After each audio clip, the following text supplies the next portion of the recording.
comes, buys token, and then sits and wait for the price to go up? Or are there people who can use it because they can use it as a resource to power their website, to power their community, or to power their website, where they have a revenue stream that's independent of the reward pool to accelerate with that resource? So that's how I think we can create a sustainable demand for Steem. And so those would be who I would like to see buy more tokens. Cool. And do you get a feel that other apps and dApps are beginning to think about these issues themselves as well, or have they not got that far yet? I can't really talk about that. I haven't seen it. I don't think I've asked that particular question to enough people to really have an educated opinion. But right. I think it should make sense as more ambitious projects come on with a more clear idea of exactly how they can use Steem. I would hope that projects choose themselves to invest in Steem because they see that they can use it to gain an unfair advantage over competing businesses that don't own Steem to leverage what it is that they want to do. But I think it's fair to say that most of the projects on Steem, and I would include ourselves, are still trying to really find out how we want to maneuver in this space, and there's a lot of trial and error going on, which is okay. Right, cool. Good, thank you for that. Yeah, I wanted to sort of just get a few questions flowing before we go forward. Phil, Team Humble, have you picked up anything else? I mean, I'm going to have a look at that test stage 1 strategy thing. I didn't know. Right. Okay. Yep. So I'll just sort of reiterate to people: we're listening to this is Steem State of the Steem Forum number 4. We're covering Steem Economics. We're just having a few questions. We've got a group of people coming on to talk at various points. We've got Ned coming on shortly. Ned, the CEO of Steemit Inc., and he's going to present the missions, visions, and values document, which inevitably covers some issues to do with economics as well. So we're going to be talking to Ned in a few minutes, and then after Ned's finished, I think he's going to be with us up to an hour maybe, and then we'll come back to the other people that are coming on to speak today. So that's the plan. And so we've got a few minutes now. I don't know if Paula or Jack or anyone would like to say anything further? I'm quite happy to hop in there for a minute. Yep, please do. Personally, so I've looked at quite a lot of the dApps at the moment, and do you know, I love loads of them, okay? But in terms of a drain on the rewards pool, if they're not bringing in income, that's all they are. Steem Press is my favorite. That was lucky pairing in the online. Very lucky pairing. But I think Steem Press has the ability to reach bloggers and content creators that have already monetized their blogs, and they don't need Steem to monetize any further. They can use Steem to propel their blogs further. There's thousands and thousands of bloggers out there that are already macro influencers, as in they have 5,000 or more followers. These are the type of people. Now, obviously, the bigger companies that are able to invest $250,000, $500,000, fine, brilliant, let's bring them on board. But the smaller blogger that will be able to invest 5,000, that be able to invest 10,000, there's loads of them out there, loads and loads of them out there. And Steem Press is the only app at the moment that has the ability to bring these users to Steem. They're already creating content. They know what to do. They know how to market. They've already found a way of monetizing. These are the people that we can reach easily now with Steem Press, and we can't do that with any other app. Good. Yes, I mean it is an unusual app in that it's already got a worldwide audience to tackle, Steem Press. So I mean it's quite unique, I think, in that the others are sort of starting from different points. So it is a pretty unique app on that. Good. Thank you for that. I'm just waiting to see if Cedar was going to make it from China. He mailed me earlier. I'm not sure if he's here yet. No, I think he isn't. So many people in the audience, which is great to see everyone coming along. I have to skim up and down quite a bit, so I don't think he's here yet. But if Ned is ready to come on, are you okay to come on now, Ned? We could start with talking on the mission, values, Vision and Values document, if you're ready to come on, Ned. Yep, cool. I will bring Ned on. There we go. Good evening. I think you're muted at your end, Ned, at the moment.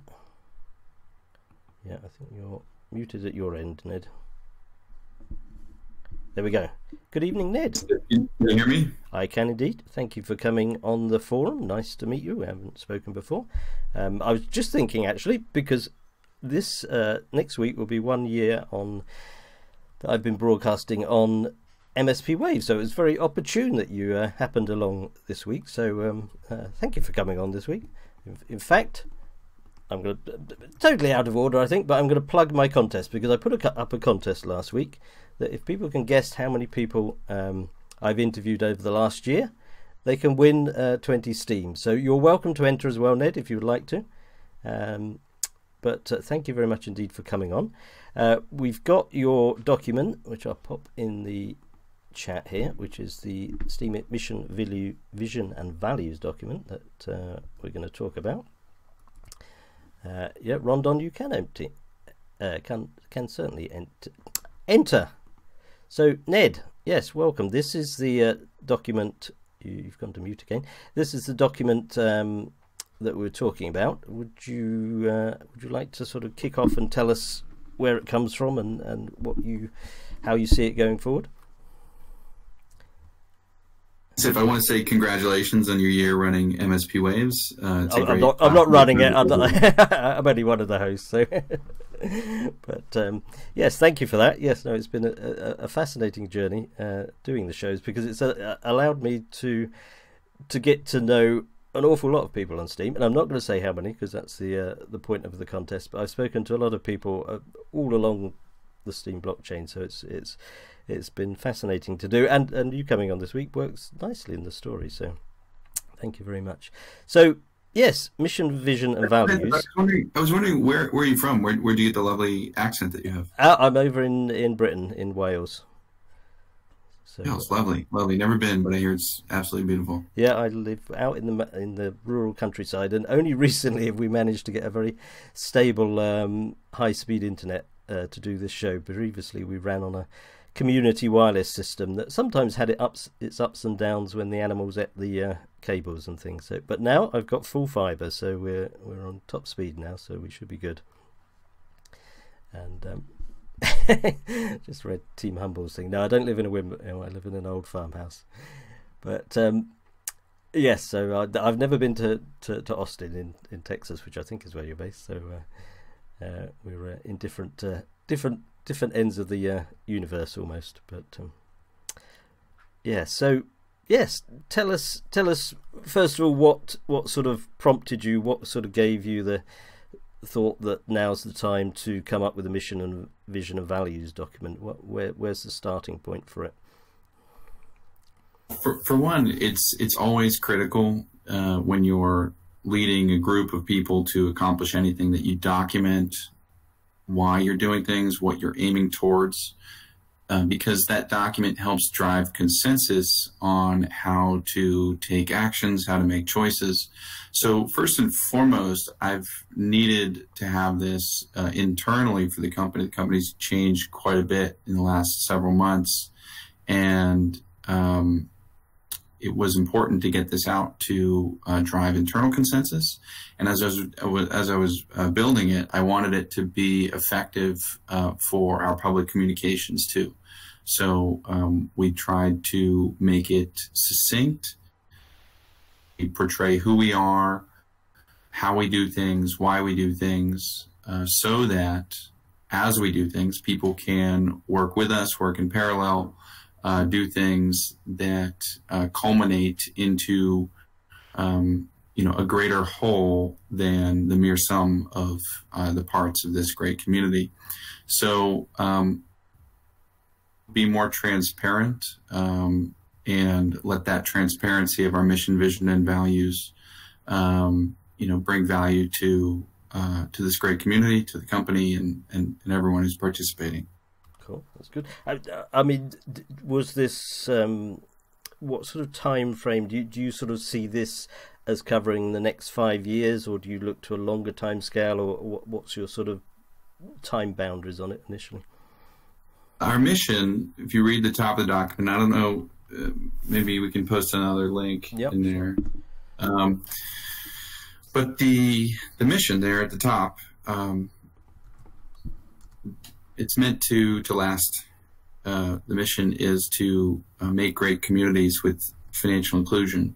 The internet has yet to see a real blending of financial inclusion whatsoever. That's really why cryptocurrencies have begun getting so much traction, allowing any individual who can access the internet to become a node in the global financial network. And that's truly spectacular for our age and time.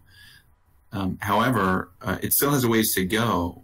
We have seen internet tools, social media tools develop in the last decade and a half. Really, they've hit their stride. Yet we haven't seen these tools themselves integrate with financial capabilities. When I say financial capabilities, I'm not merely talking about peer-to-peer payments. I'm also talking about the ability to raise money. We've only scratched the surface with sort of peer-to-peer fundraising through applications like Kickstarter. Through the advent of ICOs and cryptocurrency, we saw even more. And so the future holds for us a real blending, an immersive future of online communities and financial tools that include everything from payments through fundraising and all of the wild creative things that we can do with monetary instruments. So I was going to say, do you see the sort of global financial establishment, the global structures in place at the moment, do you see them happily accepting this, or do you think they're going to sort of push back on this wider picture, this sort of idea? Because it is, it's quite revolutionary in itself. And are they going to just say, yep, that's fine, go for it, or are they? Do you think there's going to be pushback against it? Well, I would say that we've already seen some pushback when it comes to cryptocurrencies. And so I sort of see the world, the internet world, possessing almost all the pieces to this already. We've got vibrant social media platforms out there, and we have vibrant and budding cryptocurrency tools appearing. I would say that both have a fair amount of dealing with regulatory authorities around the world.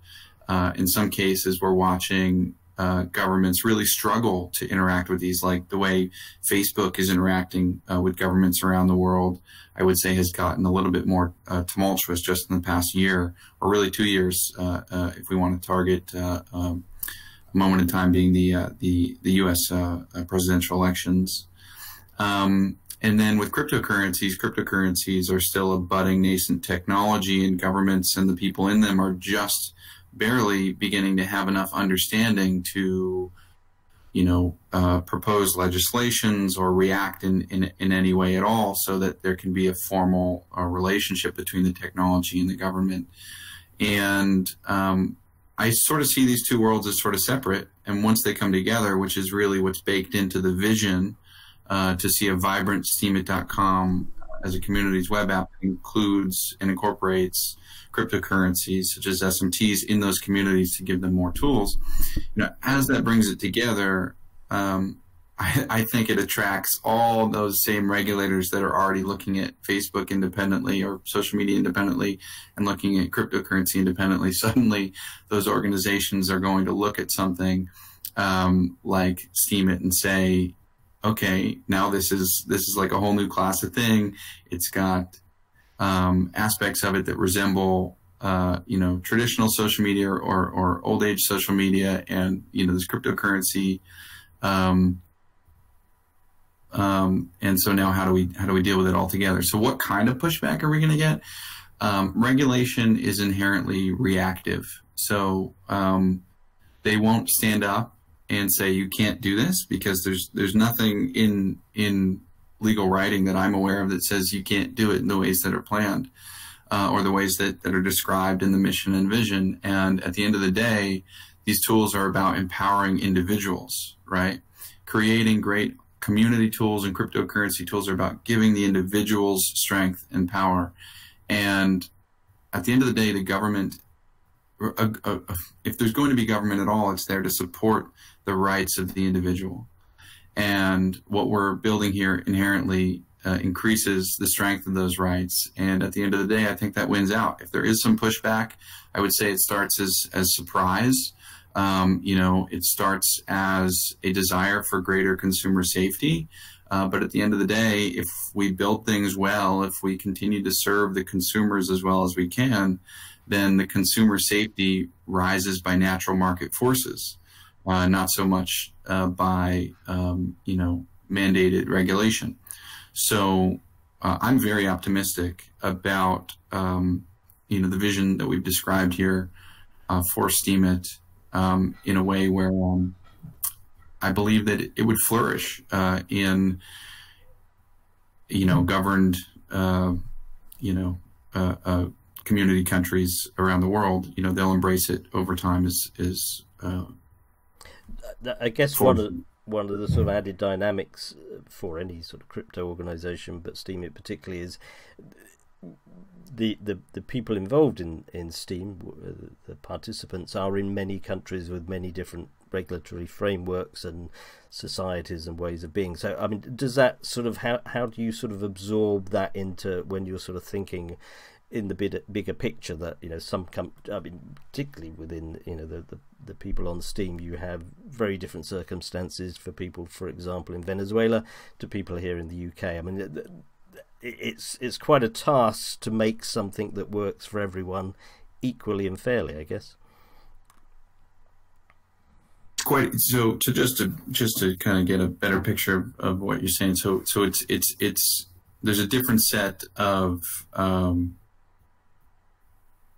requirements, or we're saying just user demand out there, depending on where they live in the world, or there'll be different challenges. Exactly, and different perspectives on and expectations of Steem, I guess, because we were talking earlier about how do we get people to keep their Steem in and power up, etc., which helps push the price up, whereas in some countries it's, I used the phrase before, the sort of post to eat syndrome, that you go out, put a post up, earn $1 or $2 or $3, and it comes out and it pays for your family's meal for the next day. Squaring that very rugged circle, how do you sort of feel about that, and how do you encompass that in your sort of thinking about the bigger picture? So, and we take one of our values, our first value, which is cryptocurrency adoption, and that's really the lens we take when we're thinking about how do we make this meaningful. And cryptocurrency adoption really ties into a thesis that cryptocurrencies are valued by the size of their network, and the size of their network is determined by how much usefulness is an individual able to find in this network.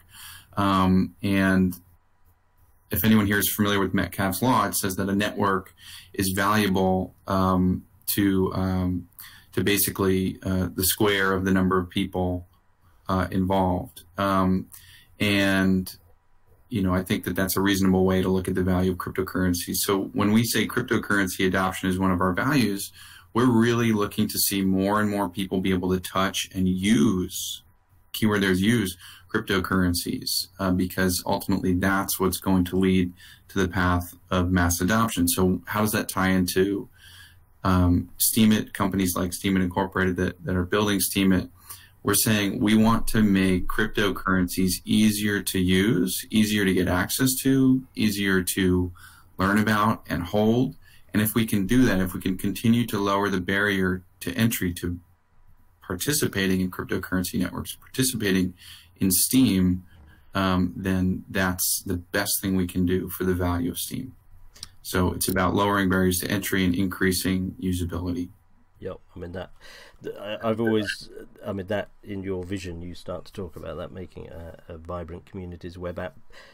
Steemit and Steem traditionally has not been the easiest thing to bring people on board to, and we've now got various initiatives like the Steem Onboarding Initiative to help people into Steem and to handhold them, making everything easier.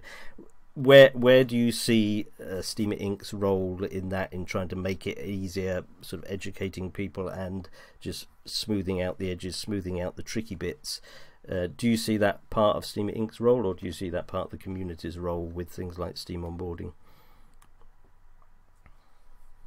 It ends up being a combination of things, and that's the beauty of open, distributed, decentralized networks, and Steem in particular.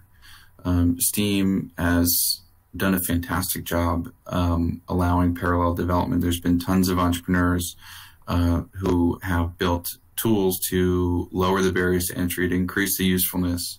Naturally, in an ecosystem like this, it's and more natural to allow things to flourish from all angles. To depend on one entity to build all the application tools necessary would be foolhardy for all of us. And that's why everyone, a lot of people step up to build things, because, as we all contribute, we're increasing the speed that the barriers to entry are being lowered, and that people are able to access the systems. So I don't think any of us need to look to anybody else and say, you need to do this or need to do that. But when we look around at our neighbors who hold Steem, the good thing is they have the incentive to keep working on lowering those barriers to entry. And so we are in a positive sum ecosystem, and we get to appreciate and even bet on our neighbors being positive contributors. And that's the beauty of all this, and why it's gotten traction so far, and why it continues to get traction. Good. I mean, just to sort of move on to the next paragraph of your document, the vision of steemit.com being a vibrant communities web app. I mean, some people have remarked and picked up that a few weeks ago, when you were sort of having to realign the company internally in terms of what resources you have, what staff you have, you were pushing steemit.com, the app, slightly to the sidelines to concentrate particularly on Hivemind and Myra and then SMTs. You've brought steemit.com seemingly back to sort of front and center now. Is that just because you've managed to get the rest under control, or do you is there was that really the plan all along, or you've just had a different feeling when you've sort of watched reaction to things? It's a component. It's different components coming together, and part of it is reading the reactions. Part of it is reevaluating the options and just realizing what's the best course forward, for the company and Steem, because we hold a bunch of Steem. And when we were on that video call, and we were considering what would it look like to sunset steemit.com, it's really just an exercise, and I was kind of doing that exercise out loud. And after taking time and deliberating and exploring other plans, it made much more sense to us as a company and the directors of the company to agree that we should reinvigorate our plans on steemit.com and even incorporate other means to making it both sustainable and in a position to thrive. One of those things was incorporating advertising. So we're now embarking on a future that will allow us to increase our ad revenues, sell some banner space that will ultimately support us as a company and align us better with the constituents of the web app. Most of them, Steem users, really. So to be better aligned is a good thing. We have more incentive through advertising to make the web app as sticky and attractive as possible, because driving more eyeballs drives more revenue, which makes us better off, makes the user experience better, lowers the barrier to entry to using these tools. And actually, at a high level, you just look at it like it's creating a better economy for seeing improvement. The incentives are better aligned there. Looking at it now, I wish we had done advertising sooner. I mean, advertising is part about target audience, and obviously the big part is numbers. I mean, that it's the eyeballs on it that really gets the dollars in. And was that a sort of a bit of a shift in terms of, we need advertising, but we really need to go back to steemit.com because we'd been going away from it and saying, there's other things out there, Busy and Partico and Steampeak and the like, but we sort of don't want to shift too many people over there now because we want them back on steemit.com for the advertising. Was that, from a purely financial mercenary point of view, part of that equation? You can always follow the money and see people's incentives, and I think that's wise for anybody to do. And for us, as soon as advertising became a concrete path forward, it definitely has changed some incentives and the way that we'll plan to make improvements to steemit.com. As this company is own holders of Steem in the ecosystem, it holds 74 million Steem. There's 315 million Steem outstanding, so it's something like 19 or 20%. And combined with realizing that there's some now different incentives on steemit.com, I think all comes together really nicely. If we can have the incentive to keep improving steemit.com and create better tools there, that we would hope and are betting should be better for the Steem network and ecosystem. Yeah, I'm with that. I use steemit.com. I've never got around to using any of the others yet. But are you going to dedicate a sort of team, 1, 2, 3 people to actually now working on steemit.com? How are you resourcing it? So our team is smaller than it was at the end of last year, but we have had dedicated folks working on steemit.com. We've had 2 full-time web devs on it. We've got our sort of jack of all trades sysadmin and sort of part front end guys, and then we also have blockchain engineers, and we have an engineering manager. And a couple other positions on the comms and marketing side. So we're a team of how many now? 12. Is it 13 or 14 now? 12. 12? Okay, so it's a team of full-time 12, not including contractors. Yep. And in terms of coming up with hello Elizabeth, I'm guessing that's Elizabeth in the background. Yes. Hello. Hi there, Elizabeth. In terms of sort of coming up with ideas of exactly what you will do to steemit.com to make it better, are you looking for community input? Where are the ideas sort of going to come from for those developments? We've been thinking about for steemit.com is really opening up the development process. So what we're trying to work towards now is taking a sort of a lead developer for steemit.com and creating some open processes where maybe once a week they're in, say, a Discord channel like this one, and they might be communicating to the community, hey guys, this is what we're working on this week, or these are the things that we'd like to implement quickly, and basically start working together to create a process that allows us to take more community commits. I think economically that makes a ton of sense, and I think there's, from what I have experienced over the last couple of years, there's been growing interest to contribute those commits from the community. So I think there's some real opportunity to embrace, an opportunity to work together more. I think that will work really well. I mean, there's often been people saying, they've wanted to get involved in the blockchain development, etc., but obviously blockchain development is possibly a little bit more complex than website development. So in terms of bringing in community development involvement, the website is I'm guessing a pretty good place to start because it is a little bit more accessible. And we've got a whole community of 10, 20, 30,000 people that use the website and know what they would like and seen it in other places. So it could be a very good route to getting a whole bunch of ideas coming in and a whole bunch of people being able to actively do the nuts and bolts of contributions. How do you sort of see working with the people that have already started developing other front ends like Busy and Steampeak and Partigo? Will you be interacting with them at all?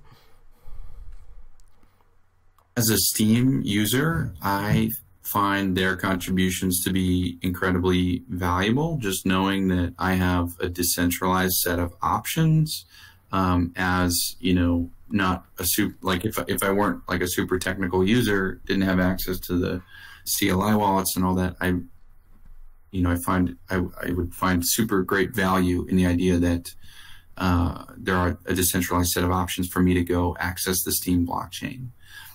So from that perspective, I'm very happy about what they're doing.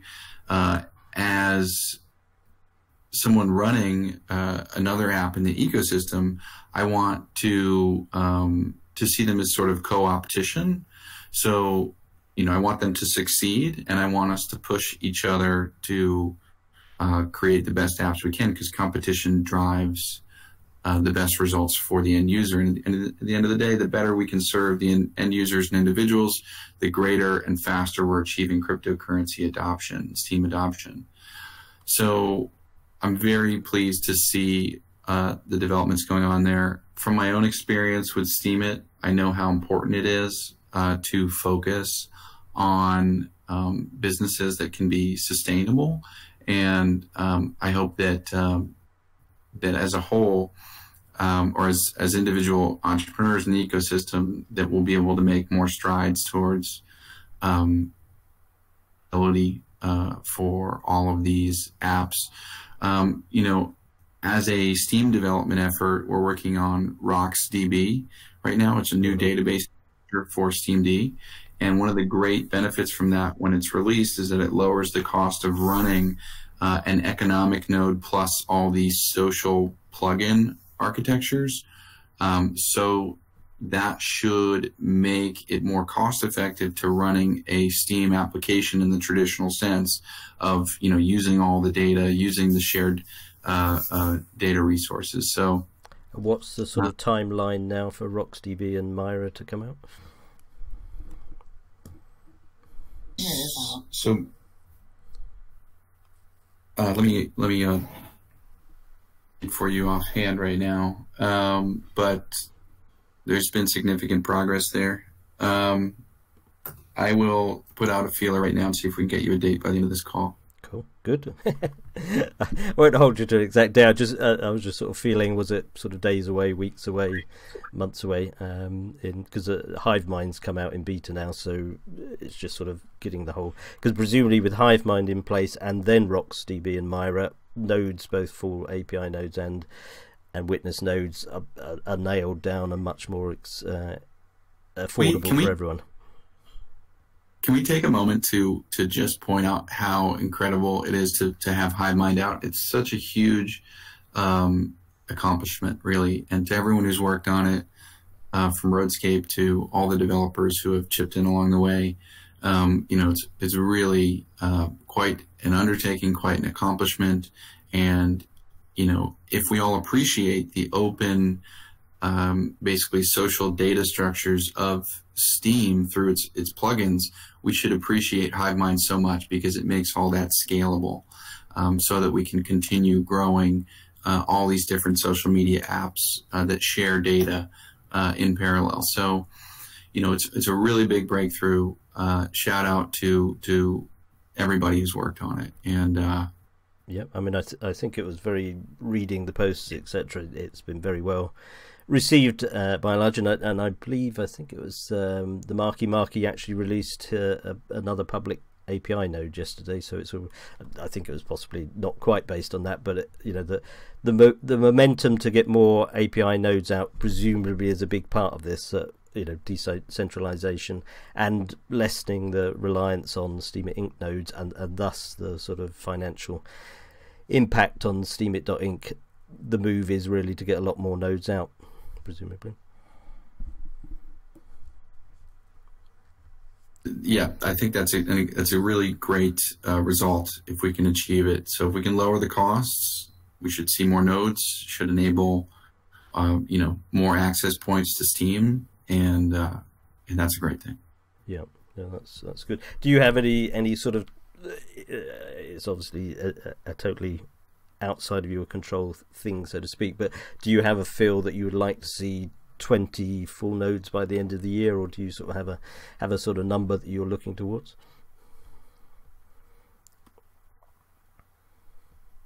Well, it wasn't that long ago that there were about 15 or 16 stood up. So hopefully we can get back to that.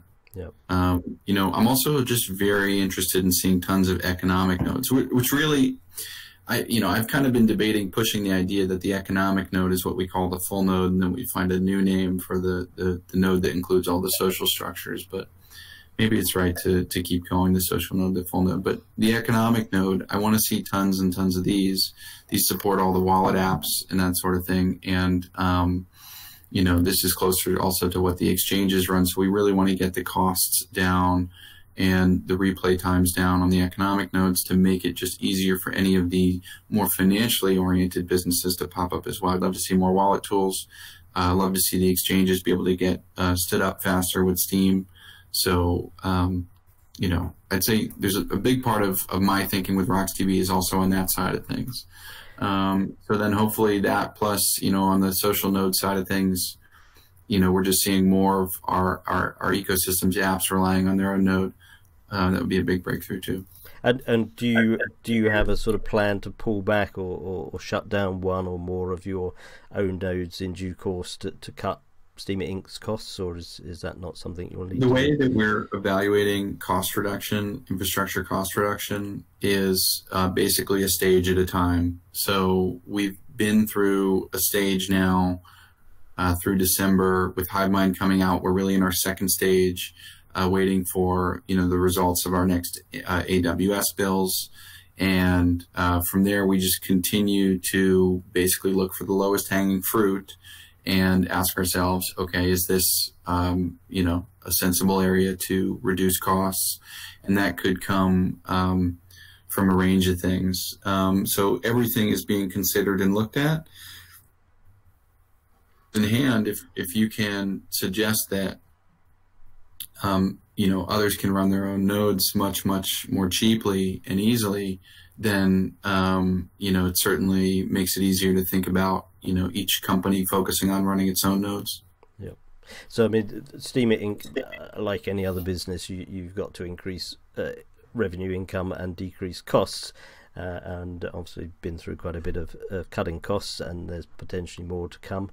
In terms of revenue, you've got the programmatic sales of Steem, but that's still unknown because you don't know what the price is going to be at any point. And advertising that will grow presumably as numbers grow. Do you have any other parts of revenue to Steemit income? Are they the two main bits of it that you mentioned in the document? Right. So there's programmatic, and you can only really project there, and you do in your financial models. We also take cash and we put that to our plans, and we say, we're investing cash across these projects so that you can have reliability, so that you can share those financial plans with your company, and everyone can kind of know where things stand. Advertising revenue, we'll make projections there. We'll start to get more traction there and be able to project better. There's only been about 2 weeks of running AdSense so far, and we've had some nice results there. We quickly got up to bringing in almost 120, 110. Average. Averaging just and that's over. Not optimized, right? That's just your basic AdSense. So basic AdSense, we started to see dollars come in. That was a big milestone. Are you going to rely solely on using Google's AdSense for that, or are you going to actually have sort of direct advertising sales, which would obviously yield you quite a bit more? We will be trying out some direct advertising sales in the near future. So we're just working on rolling out a program that keeps the site as sticky and interesting as it can be, and just figuring out that whole program. So we'll get there soon, and that'll become part of the equation. And do you envisage, because I know sort of projects I've worked on nowadays, usually in any audience on any website, it's usually about at least 50% mobile. Are you looking to make steemit.com a mobile version of that to pick up that other half of the audience, or whatever the figure might be, or are you just going to stick with the desktop app for steemit.com? Right now, we're going to keep as focused as we can. In the past, one of our pitfalls has always been allowing our focus to spread. So right now, what's in front of us is to really optimize what's going on steemit.com, looking at communities as a next stage, large project development, before anything else really gets put on the table. Right. So I mean that's the marketplace is adverts on steemit.com as a desktop app. Are you optimizing it sort of regionally around the world, because presumably some areas like Korea and those are sort of up and coming areas, or are you focusing mainly on sort of US type advertising? We absolutely will. And, Steemit actually gets great traffic from Korea. The Korean audience is truly spectacular. And I've been over there, and their enthusiasm about what's going on, just the way it fits in with their search engines, is quite impressive. So certainly we'll have some work there to optimize. Yeah. Because I mean, as we said earlier, it's an interesting dynamic that you've got different people using different front ends in different countries. So in terms of sort of pitching the advertising, it's quite a complex little problem to have. Is steemit.com usage fairly even around the world, or are some parts of the world already off using the other apps in a much greater level? Say that one more time. I was going to say, I mean, relying on steemit.com for the advertising vehicle, some areas of the world presumably are using steemit.com versus other apps less or more. I mean, how does that sort of fit together? So are we asking, like, are they using another Steam portal? Yes, yeah. More often? I can't say that I'm totally privy to that type of information, just because, I don't have all these other entrepreneurs, traffic statistics. But by proportion, just for Steemit, that I can definitely speak to. And we get a good portion of South Korea's traffic relative to where we're getting traffic from other places. So we are ranked. If I'm just on some cursory stuff here, come in here. Yeah, in Korea we're ranked 687, top websites, which is quite good. Good. So yeah, we'll just want to increase that in different niches around the world for sure. Yeah. And do you, do you see the various revenue streams and the cost cutting as sort of getting steemit.com as totally stable? And do you see scope for growth in the current sort of business plans, or are you sort of happy to keep it stable for a year or two? Absolutely. So what we've actually injected back into our steemit.com plans is the idea of communities functionality, which is really designed and mocked up to look in structure like what we see with something like subreddits on Reddit. So for us, that's a big growth opportunity. And then, once you'll see communities there, the next growth opportunity is, okay, well, how crazy awesome does this become when the community operator can also launch a token and use that to increase the interactions of their community and attract more people? So for us, both of those steps are major growth steps, and we want to keep working towards them. And what's the time scale for the community tools coming into play? We have not timed that out because we are still primarily, our North Star is infrastructure cost reductions. So even HiveMind coming out at this stage is still primarily, being optimized for cost reductions. Once we get it to acceptable levels, then we'll come back and measure out what the next set of projects takes. Do you see it this year or next year? What sort of very, very ballpark time scale are you looking to? This time I can't say. Right. I don't know. Right. And one part of that story, once the community tools are in there, I guess it's getting out there and telling people about it. How do you envisage that part of getting out and telling the world that it's there, or will you just let it come in? natural absorption. Will we market it? I Yes. think that's a decision that we'll be making as we time it out and look at the budget and that sort of thing. To that specifically right now, I will say though that the spec for communities that we designed has been out for a while. Now that HiveMind's out, I wouldn't be surprised to see some competition in actually pushing out the first Steam-based communities app that leverages the account authorities in kind of the ways we've described. I don't know if someone wants to pull that from GitHub and post the community spec in here, but it might be interesting for some of our developers to take a look at. So, you know, just one of the developers or a new developer coming in could just pick that up and say, we're going to make communities. That's right. And, you know, we've even been considering publishing our original designs for this project. So we might be able to provide some inspiration there too. I mean, if that happened, back to co-opetition. And you want to incentivize, you know, the other entrepreneurs around you to compete, you know, because it's better for everybody. And if someone came along and developed a fantastic communities app, would you still go ahead with your own developments, or would you think, no, that one's spot on, let's go with it? You know, I can't say exactly what I would decide, but I don't know. There's options once that happens, for sure.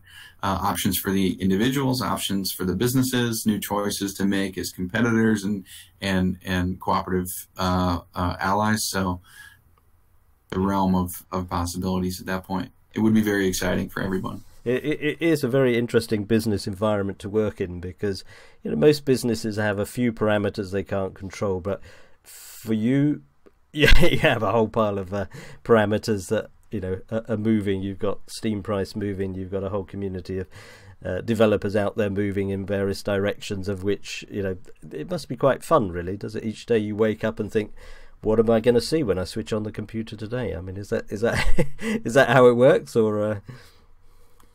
There's always something new happening, and it is quite cool. I couldn't imagine working in any other industry. I just don't think it would be anywhere near as exciting. Yes, every day is a new adventure. Yeah, I mean, I work in internet, and I've always felt working in internet generally is, you know, 10 times faster than the outside world. But once I got involved with crypto, it was added another order of magnitude that things move so fast. And the moment you've had a thought, probably 10 other people have had that thought already, and 9 of them already started doing it, and 1 of them's probably already done it. So it's a very wild area to work in, I think. But do you looking back on your 2 years, have you totally enjoyed your well, the 3 years, isn't it, on Steemit Inc? I mean, has it been a good 3 years? Have you got where you wanted to in the 3 years? So it's been a full 3 years now with the incorporation and all that. It's been about 6, I'd say, where I decided I needed to do cryptocurrency, needed to make a bet, build something. And I look back, and it's absolutely been the right bet, the right decision. We've you know, embarked on a project that has unlimited potential to change the world, to provide better tools to individuals everywhere. And I wouldn't have made another decision no matter what had been presented. So I'm very grateful for what has come to pass, and that, you know, a lot of our decisions have been the right decisions. It's been super exciting the past 3 years. I've learned so much, and yeah, I can't exactly remember the gist of your question. I guess I feel like I'm just rambling. Did I answer it? Yes, no, that's fine. I was just sort of just pitching the overall thing of have you felt, you know, the last 3 years has gone according to plan, and you're where you wanted to be at this point in time. There's one question that's recurring, which is, can you address power downs? So Steemit Inc., as it says in its mission, vision, and values document, it programmatically sells Steem. It's been doing that for the beginning of the inception of Steem. We have had mined Steem, we own Steem, and we've programmatically sold Steem, and that's helped us get to where we are today. Our plans have us continuing to do so. Our down has changed recently. There was quite some disturbing dialogue that came from some of the witnesses that they were looking at forking out this company's accounts or stake, and whether that could be truly done or not wasn't clear at the time, and we reacted by making basically a defensive maneuver. If we can put a bit more of that stake on exchanges, it's less susceptible to that type of threat. Our intention is to keep going at the rate of programmatic selling that we've been doing, and there's really no departure in that regard. We're looking at mechanisms for being more transparent about our programmatic sales, and hopefully we'll have something for you there in the future. But essentially, we're hoping that. Do you see any risk of it? The way that we had planned since the beginning, without kind of needing to deal with any sort of threat that could bring things down. Now, I want to be clear, absolutely in favor of people forking the Steem code and launching new communities. In fact, we've seen almost 7 notable forks arise. The first was Golos. We've seen others, Scorum. We've seen others. Someone here in the chat could post the entire list. And it's quite the complement to Steem. And a lot of them started because people had grievances or wanted to do something better than what we were doing here on Steem. And, at first that's a little concerning. And then you realize, hey, like, that's just crypto. These things are like living organisms, and they spawn and inspire new ones.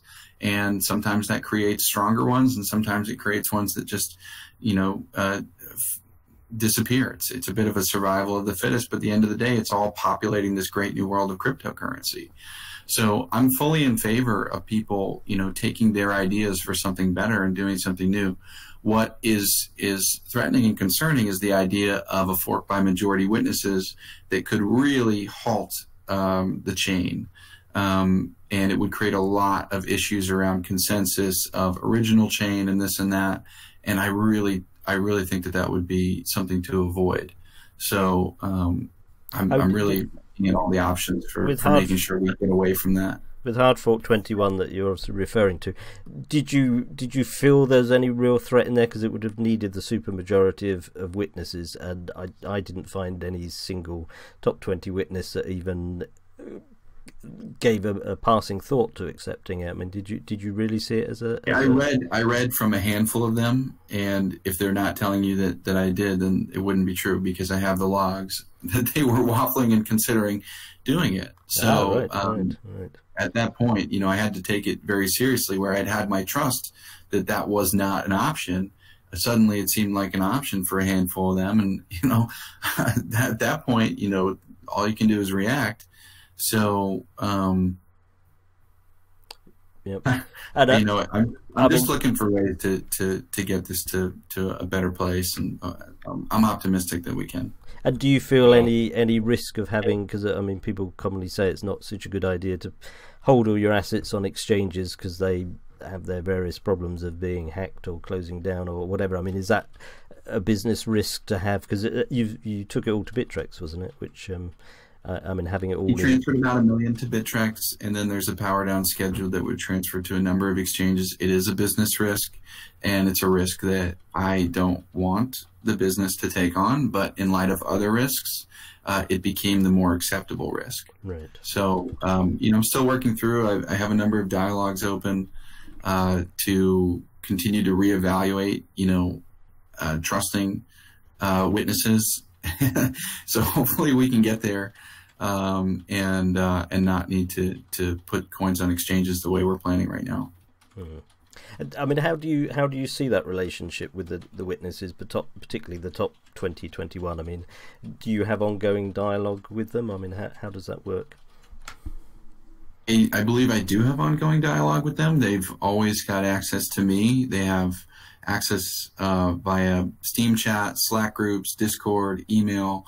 And what was probably most disconcerting recently was all this news coming forward in channels that I had access to but wasn't in.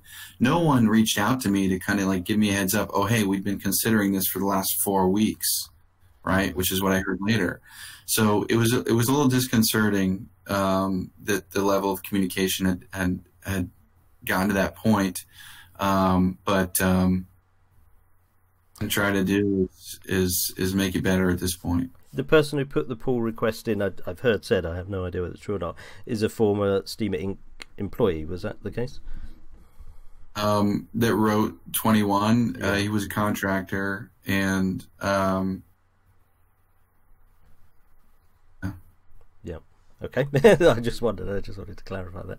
And I mean, one thing in the document, just hopping back to that briefly, and I was going to ask some of these questions. You mentioned about part of what Steemit Inc. will do would be exchange support, and various initiatives pop up quite regularly about trying to get Steem on various exchanges. I think Bittrex, in fact, ironically, is one of those that was being mooted at the time for, I think, Steem to USD pairing, which would obviously be very good at the time you move there. What sort of are you actively sort of out there trying to help community initiatives or your own initiatives to get Steem on more exchanges? Do you have a person whose sort of job that is?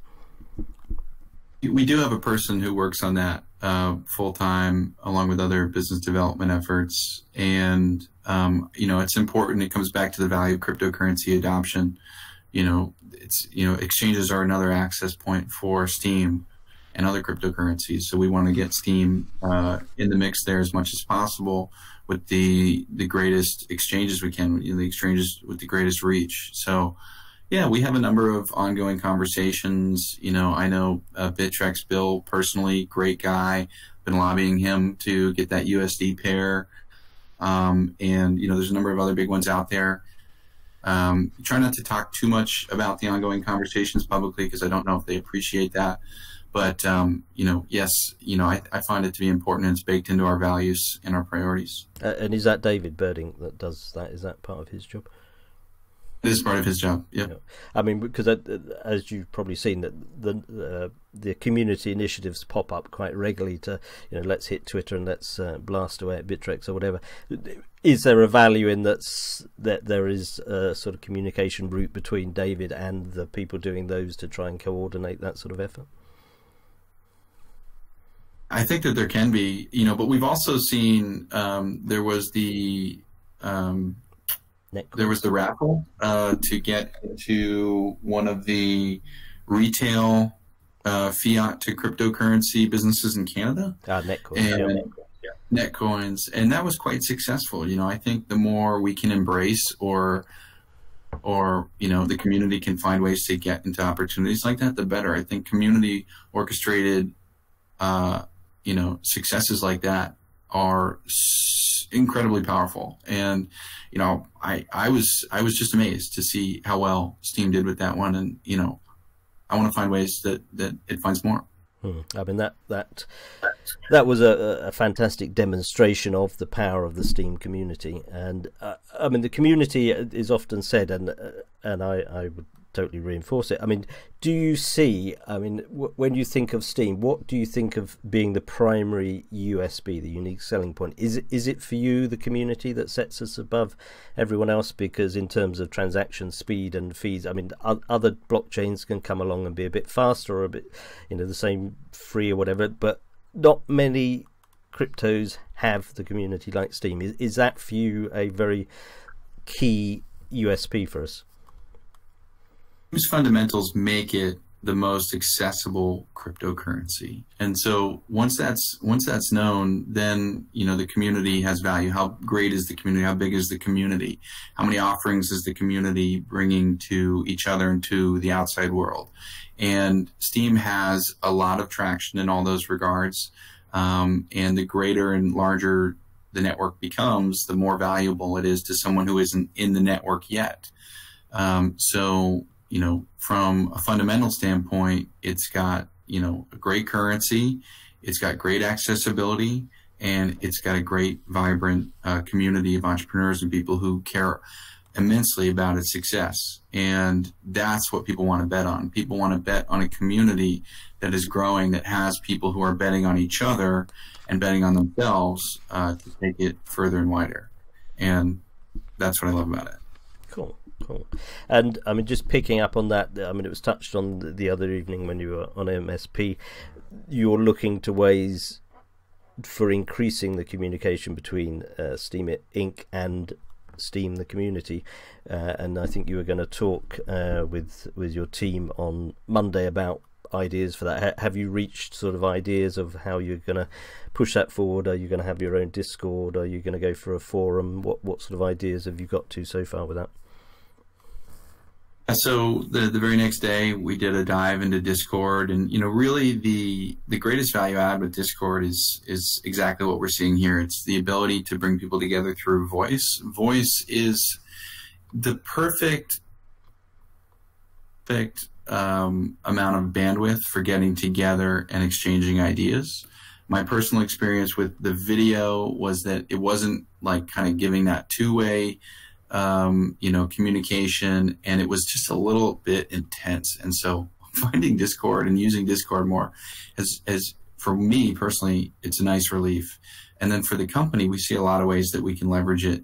Earlier we talked about opening up the development processes for steemit.com. And I think one of the best ways to engage community developers in that would be to take the lead developer of steemit.com and basically have them do an hour every week and say, hey, this is what we worked on. This is what we want to do next week. This is what we'd love to have a community dev do if we could.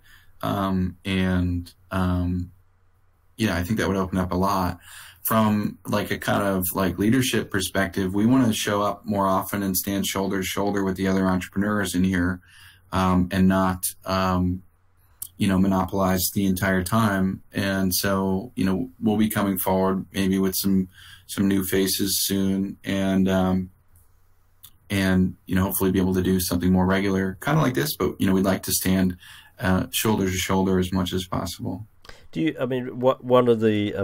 Communication has been one of the issues people have sort of picked up on. Another one is Steemit Inc. has been quite a private company in terms of, no one knows how many people work there, who works there, whatever. I've never fully grasped the rationale for that. Most companies, you have a page with here's our team and so on and so forth. Do you feel that you're at a point where Steemit Inc. can open up and sort of tell people who's in the team and so on and so forth? Absolutely. So the first version of the mission, vision, values page actually has a team section. I have one bit of news that I'm waiting to release in the coming weeks that is blocking that. But as soon as that's out, I will be planning to put that in the About Us page. Mm-hmm. And generally, we're looking towards transparency as a tool and a value add. So we're looking to incorporate it wherever we can to increase the value for the company. And the company's a big holder of Steem, so hopefully that value transfer goes both ways. Cool. And you mentioned, just hopping back to the Discord you were speaking about a minute ago, is that something that is going to be acted on and will be appearing in the next few weeks? What's the state of play with that? The state of play, like for this one, so Agro Show, I showed up to his show, had a good experience. You and I planned this a couple days in advance. Right now, we're still kind of, doing and then analyzing and evaluating how it went, and then scheduling the next one. So right now, I don't have the next date for you, but I can tell you right after this, we're going to kind of look at how this went and figure out the next one. Hopefully, it's pretty soon. Do you think you'll move to having your own Discord or would you? I really like what we're doing here, getting together on Agro's show, your show, leveraging the community show, because it is, like I was saying, much more shoulder to shoulder. It's totally a community space. It's not some private company's space or event. So for me, this is probably the best format, will yield the most abundance and results for everybody. Cool, that's good. Just picking up one more on timescales that we hadn't picked up.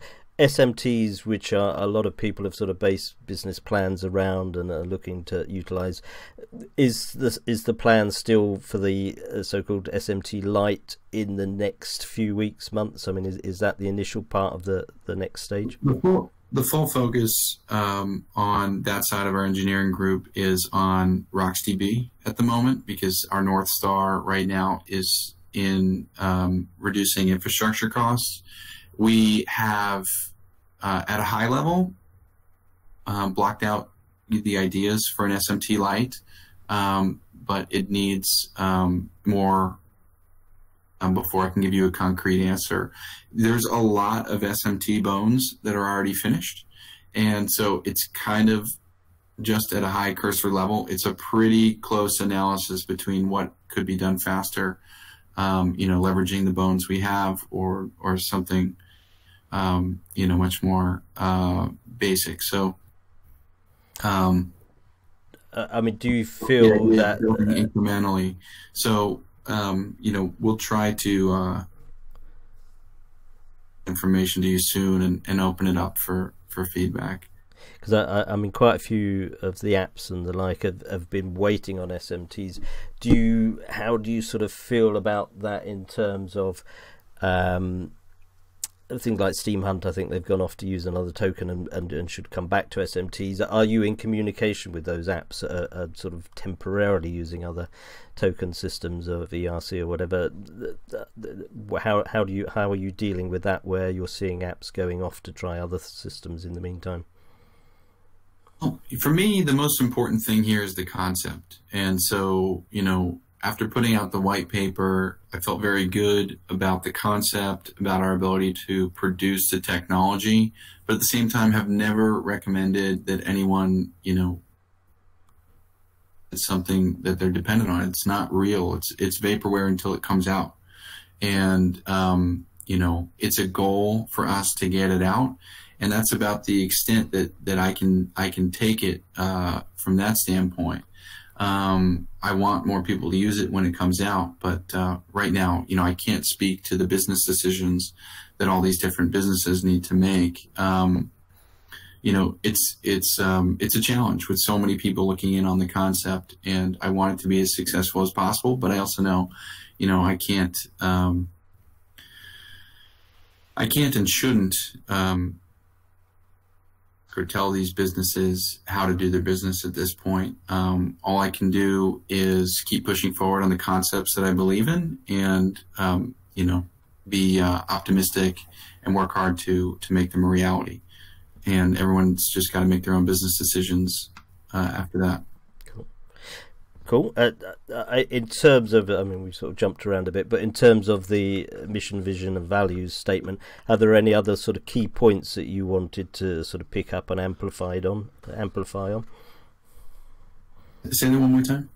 In terms of, as I say, we've jumped about a bit, but in terms of the mission, vision, and values document, are there any other key points that you wanted to sort of pick up and amplify on today? That's the biggest one for me. Really the mission, vision, values. It's there to set, North Star for Steemit Incorporated. Everyone who's working here, the people that will attract to the company to work with us, and to the community of Steem and of cryptocurrency at large that we interact with. We want people to know who we are, what we're about, how we do things, and we've tried to be as pragmatic and clear about that as we can. That's a living document. It may, adopt changes over time, but, it's something that I felt very confident in and pragmatic about. And for me, I'm hoping that it can be a tool of understanding for anyone who's interested in what we're doing, whether that's folks in the Steem community or elsewhere. Hopefully it's been a point of clarity. As far as other topics to bring up, that's really the strong one there, the mission, vision, and values. So, cool. And be able to talk about it. Good, thank you for that. Are you okay to take a few questions? The people have been throwing up some questions. Are you okay to address some of the questions that people have put up? Let's do about 5 minutes, just because we've been talking for a while. I'm going to need to take a break. So we'll do 5 minutes of questions. If we could keep them Yep, Yeah. no, that's fine. I was going to call on Phil, Team Humble. You've been monitoring the questions. Which are you there, Phil? Yeah, we've got stacks of them. Do you want me to start? Can you? We got 5 minutes. If you can pick up the ones that are most sort of mostly asked most commonly. If you want to fire one or two fire away with a couple of them. Yeah, I've just been copying down that from Soy Rosa actually and posting it to you because she's just been doing it so awesome. So pick any of those. I would start somewhere near the... Okay, I see it here. It says, what service or experience do you provide that others will pay for? So these are a bit out of context. Maybe that's in relation to advertising, or sorry, just in relation to steemit.com. And probably best to jump through, Ned, probably best to jump through to the other one from Starkers. Can you tell us more about Hivemind and how the community will benefit from us? I think that was for another...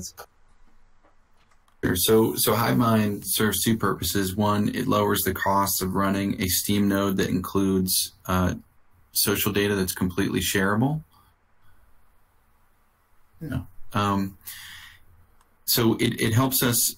It helps the community have a data structure that is much lighter weight, much easier to build on, that enables all of the technologies we've been seeing. So it enables steemit.com, Busy, any of these other applications, and enables them to continue to share data between them, like the social data, the blogs, and all that, while that data is not as cumbersome to run.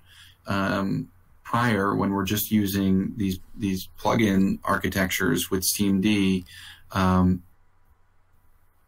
and it's been much more expensive to run it all together and run what everyone's been calling full nodes. So the benefits are costs are going down for supporting these applications, and the ease of experience in developing new applications or new tools inside applications has gotten a lot better. The barriers to entry to building a communities-oriented application has just become much, much lower. So if we're lucky, we'll quickly begin to see new and more functional tools in the Steem ecosystem. That's why I'm so excited that Hivemind as a structure is now out in the wild. Cool. I mean, I'm just going to interject there slightly. I think you said you were going to try and get a time scale for RocksDB. Was it to what you're looking at on that? I think Elizabeth was going to go off. Maybe, I'm not sure. In optimization mode right now, so we're really not in a place to commit to anything. But it's implemented. We're optimizing. Yeah. Right now, we don't have that for you, but it's one of those pieces of information we're working towards, and hopefully we'll have it out in a blog post. Yeah, I mean, is it weeks, months? What sort of feeling is it? Hindenburg, you there? You want to handle this one? Yeah, that's still, we're once we find out more. See on that one, okay, Pensive? We'll be watching this space. That's good. Phil, did you want to? Thank you for that, Ned and Elizabeth. Phil, did you want to ask the question from Frederica? I think you mentioned was the key one. Phil? Yeah, sorry. Yeah, it is.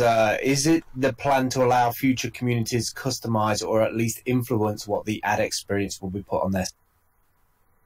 That would have to be a reevaluation. We haven't come together and brought the full community's vision together with the advertising vision. Advertising is right now one of the things that we're growing to make important in our sustainability. We still have much to learn there. As we learn more, we should be able to leverage more creative ideas. But it's a bit of a pre-optimization to get into now. It's something we want to optimize and sort of be ready to deal with a little bit later. A little too early to give you a full answer. Cool. Possibly, if to round things off, Ned, if it's okay with you, we've got Frederica from Steem Press, we've got Jack, one of the witnesses, and Paula, a witness, and Phil. Would you be okay to just do one quick question from each of the 4 people here, and then that will round it off? Sure. Yep. Maybe go from the top. Frederica, have you got... or in fact, we'll start from the bottom because we've just done Frederica's question. Phil, Team Humble, do you want one quick question? Yeah, I'm just interested in the AWS price for the hosting of the pictures. Now that you're getting some ad revenue, will you be reevaluating using that host and switching to a cheaper host? And will we get any figures of the $2 million a year in terms of the reductions, how much you've managed to reduce it? Yep, we'll be working on publishing our successes in reducing infrastructure costs. As far as the image hoster, I don't have a specific answer for you right now, but I can work on getting you something. Perfect, thank you. Yeah, Paula, have you got a question there? Yeah, I have a question. How you doing, Ned? Hi. Ned, it's great that you're a visionary, and we've heard a lot about vision, not only in this talk, but in other talks and other videos and that you've put out. But a vision isn't anything unless you have a strategy. So I'd like to know, do you have a strategy to make your vision come true? We have a strategy to make everything come true. The strategy is to hire good people who can execute. You can't, do anything without having people who can actually build. So you have to build a great team. Start with a vision, bring in people who can execute. But you've just let half your, or 70% of your team go. That is a fact. It absolutely is. Yeah, I mean, I guess that is the changing business environment, and I guess you have to work with what you've got rather than what you'd like to have. I think that's what. The other thing I would point you to, Paula, is the priorities. So, I think you're talking about execution, but if you're talking about just steps for getting things done, I think the place to look is the priorities section of that document. Yep. Good. Is that okay, Paula? Jack, I think, has a question. You ready, Jack, with your question? Yeah, good day, Ned. Nice to meet you in person. I'm one of the Steemians that's a working class kid, so to say, and I'm a witness that's down below the top, well below the top 20. But hanging out with, the communities out there and talking with people, a lot of the confusion is happening because of that alleged HF21, which has been talked about a lot here, and the fact that you're powering down, which does confuse people because the question pops up, why are they powering down if they're afraid of a of being kicked out of the system with this HF21 rubbish business, or whatever you want to call it. So, and I know for a fact that Steemit Incorporated and yourself have never really, voted for any of the witnesses, and you've never really done anything to inflict any, you've never actually used your power to change the voice of the people when it comes to witness voting. And I think that if you were to just touch on that topic a little bit here, it would clear up a lot of the FUD and the fears and if you know what I'm trying to say, I'm just trying to lead you on here to actually help out in clearing that point up, because again, by powering down and moving it to a Bittrex, for example, why wouldn't you use that steam power to ensure that you change those witnesses that are trying to do something as crazy as, the alleged HF21? So please, if you can just touch on that and clear that up, and I think everybody would really appreciate that. I'll get into that. Just to be clear, is it coming through choppy? Just that question was coming through a little choppy on this end. I want to make sure that you guys can hear me loud and clear. Yeah, you're fine, Ned. Yep. So that question seems to be sort of extension of something we did spend a good amount of time on not too long ago in this call. So the new part that I was hearing is asking to address why not vote for witnesses rather than move stake where it can't be touched. I have been considering the entire slate of options to basically better secure this stake. One thing you said in sort of prefacing the question was, you seem to have not voted for witnesses and have allowed other voters to be the community voice, and when it comes to witness voting. And I think that there is value in that. It means a lot to the security of the network if the largest known stakeholder, there could be larger stakeholders on exchanges, but if the largest known stakeholder isn't, feeling the need to speak up, that speaks to the security of the network, for one. And so, in reality, I'm considering all the options here, and if I felt that a threat were imminent, and it was our only option, I would certainly still be considering doing some voting. But right now, like I said earlier, I'm just looking for the best solutions to make sure that this place does not end up in contentious fork territory, because the fallout of that would be really hard to get out of for everybody. There'd be a big mess in terms of exchange turnover, in just, paying attention to the different businesses in the space and like, which are they going to choose to follow? There's just sort of unfathomable fallout. And, I'd like to make sure we avoid that. Like I said also before, I'm a huge proponent of people forking the code to do their own thing. There have been, more than half a dozen forks of the Steem code to go build some new version of it. And a lot of the impetus or the narrative that people chalk up to those forks is, oh, they wanted to do something better than it's being done in Steem, or they didn't agree with some of the things going on in Steem, or they wanted to see it be done totally differently. And, and that's fine, because at the end of the day, every fork in a lot of ways is, it's a compliment to what we're doing. It's saying, Steem is doing something great, and, we're going to try to take the great things from it and do something better. And have any of them, gone and made something necessarily or objectively better? I don't think so. But at the end of the day, I know that each fork is increasing the population of, of cryptocurrency and blockchain organisms. So I think that that's great.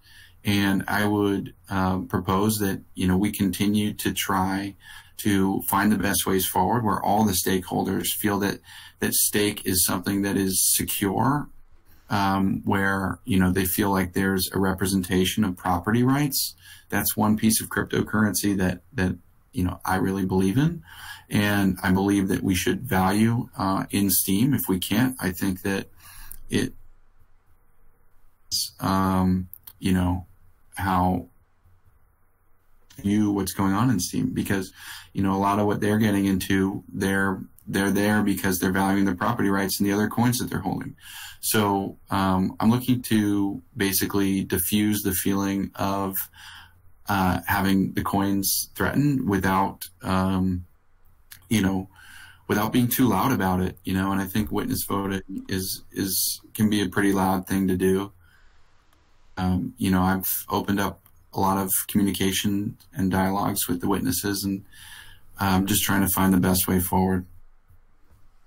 I really appreciate your answer there, and it really adds a warm and fuzzy to all those, to me, as one of the people who have been discussing all these topics, to know that you're there and you are prepared to jump in and take whatever measures are necessary to ensure we move forward in the right direction. Thanks a lot, man. Thank you. Final question. I think we've got the Frederica, if you would like to ask another question, Tom.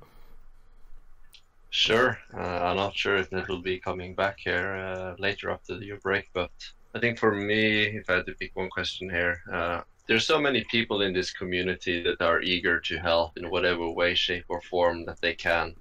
But that if there ever is frustration, it's just that there is a willingness to contribute. There is a willingness to help Steem and also Steemit succeed. So I think my question for you would be simply, what is the one thing that you believe the community can do, or and by community I mean everyone here, that you believe would add the most value to you guys and to the Steem ecosystem? Well, like a smart man once said to me, do what you're good at and trade for the rest. Agron said that to me the other night. But what that means is everyone in the community has their own talent, and this platform, the Steem platform, and the interfaces to it offer varying ways to get involved. It offers ways for bloggers to get involved, which is completely unique in the cryptocurrency space and one of our special inlets or outlets. And beyond that, there's tons of development opportunity, and we see entrepreneurs come to build different offerings into the technology. So in a lot of ways, we are seeing a very open process. So I really think the question should be, how can we make the process more open? Where are some other ways we can really amplify the understanding that there's places to get involved here?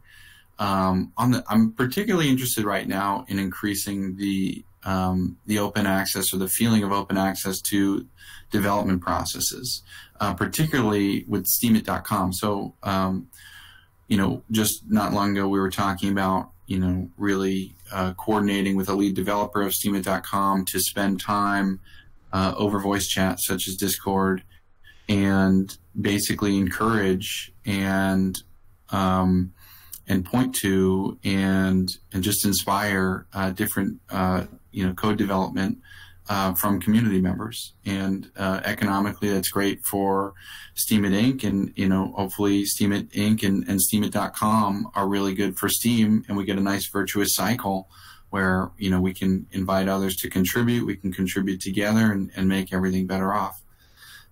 So for me, really, I'd like to increase the feeling and the knowing and the actuality of the steemit.com development process. Good, thank you for that. And so that's something we'll be looking forward to, that sort of communication through Discord in various shapes and forms. So thank you for that, and thank you very much for coming on this forum. If I could just ask one final sort of summary thing. We mentioned you'd been involved with Steem for 3 years and you were happy with where it's gone so far. In a quick elevator pitch, where would you like to be sitting Steem in 3 years from now? What's your sort of picture of where Steem will be 3 years from now? More sustainable businesses, and a recognition as great cryptocurrency, more valued cryptocurrency. And my goals in large part are with steemit.com too. And I want to see steemit.com, if you read the vision there, as a vibrant communities web app. And steemit.com is very much married to Steem. So hopefully we can create a much more vibrant and circular ecosystem powered by the both of them working in tandem. Good. That sounds good. I think everyone would be happy with that, and everyone will be looking forward to that. Steem, I think most people involved in Steem are always somewhat bemused of why we are number 49, I think we are today, on CoinMarketCap, when you look at the ones above and you think, heck, what are they doing? Because we're doing better, and I think that's something that always people can't get to work out, why we're not in the top 20 or top 10 or whatever.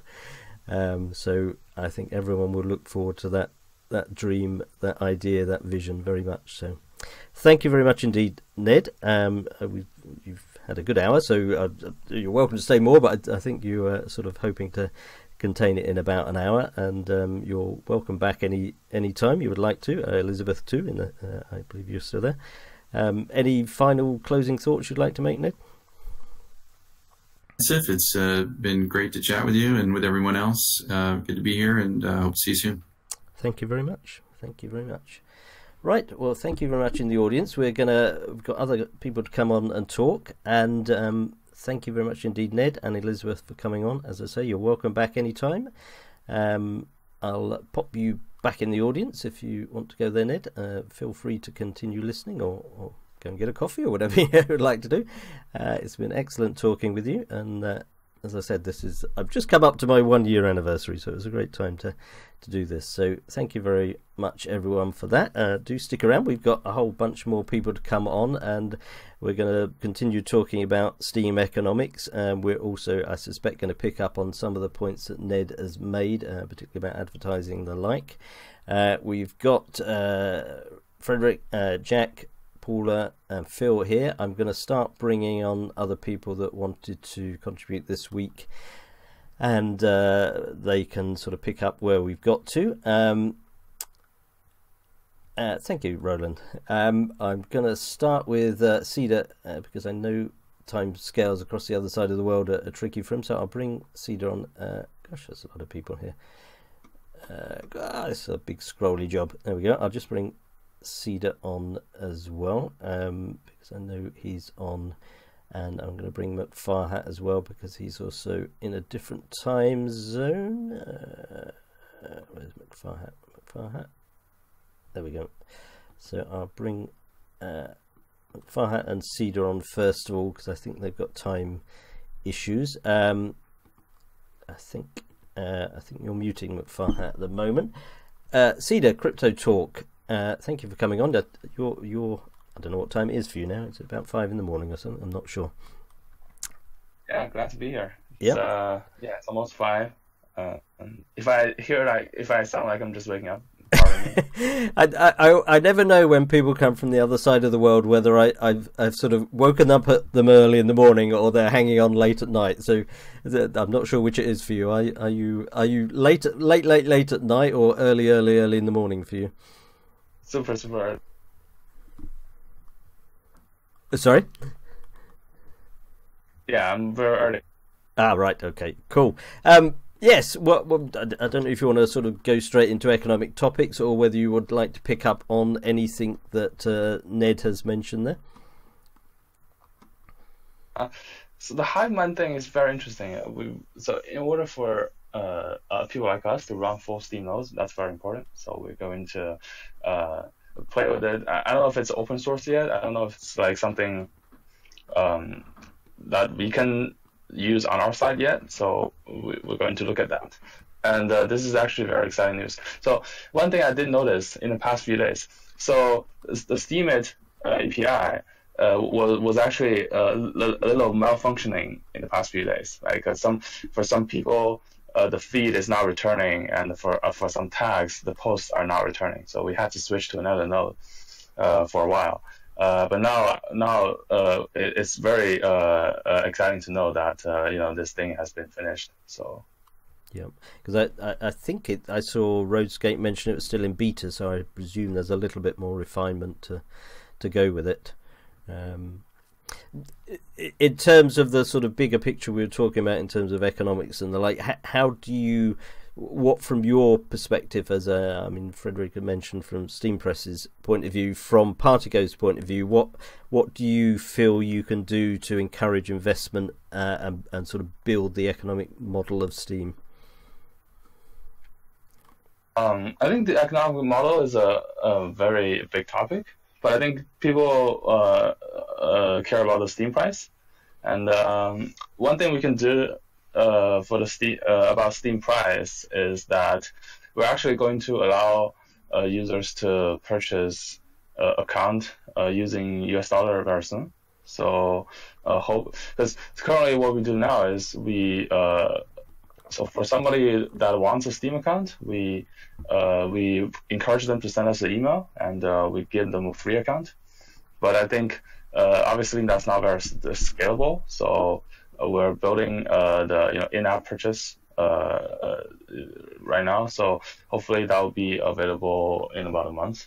So because when people use their phone, it's actually a lot easier for them to make the purchase.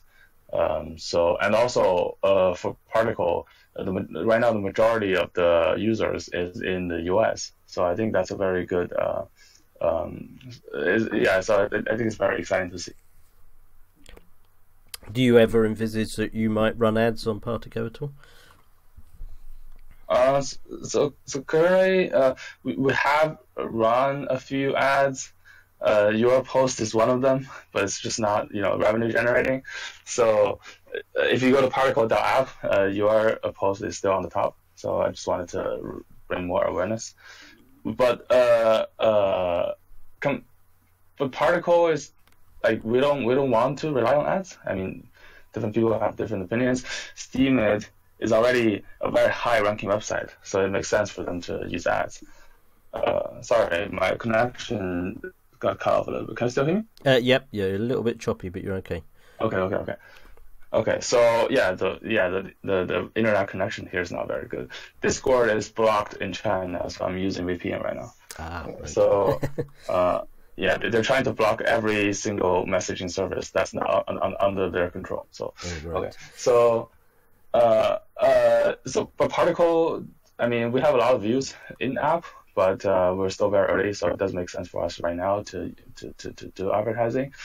And also we try to create tools that allows content creators to directly get paid. Not just getting paid from the reward pool, but getting paid from their audience. And that's something we're really excited about. So we're going to implement that very soon.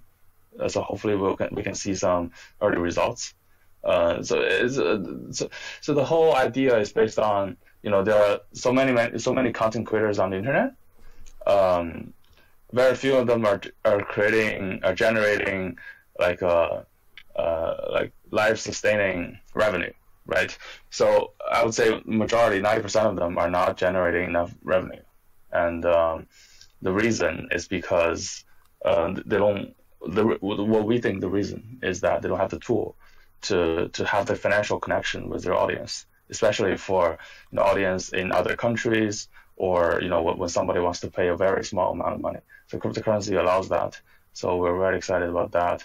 And once we're able to allow people to make money, we can take a cut on that, and that's our business model. Yeah, cool. That's good. I'll just see. Farhat, are you able to unmute? You're muted at your end. I'm not sure. Are you still with us? Hello, Farhat. If you can unmute, he's just going to try it. I'm just going to bring on the Real Wolf as well to be next online, and I'll start bringing others on as well. So bring Nick there. Still trying. Real Wolf, or Nick, I see Eurosol. I don't know if you'd like to contribute any points on Steem Economics, or pick up on any of the issues that any of the points that Ned made. Hey, yeah, sure. I mean, there's so many things about today. It's been a good session. So I've just written some notes. Basically, I mean, from my perspective, the economic aspect, most people are focusing on the price of the token, understandably. I think that from my experience of having dealt with promoting social networks in the past and so on, dealing with venture capital firms like billionaire investors, basically, certainly back in those days, what they were really interested in was a system that could compete with the biggest market dominator like Facebook, effectively. So from my perspective, if I had more resources into this, I would be trying to make system which facilitated social communication and tools and engagement to that kind of level, or something close to it.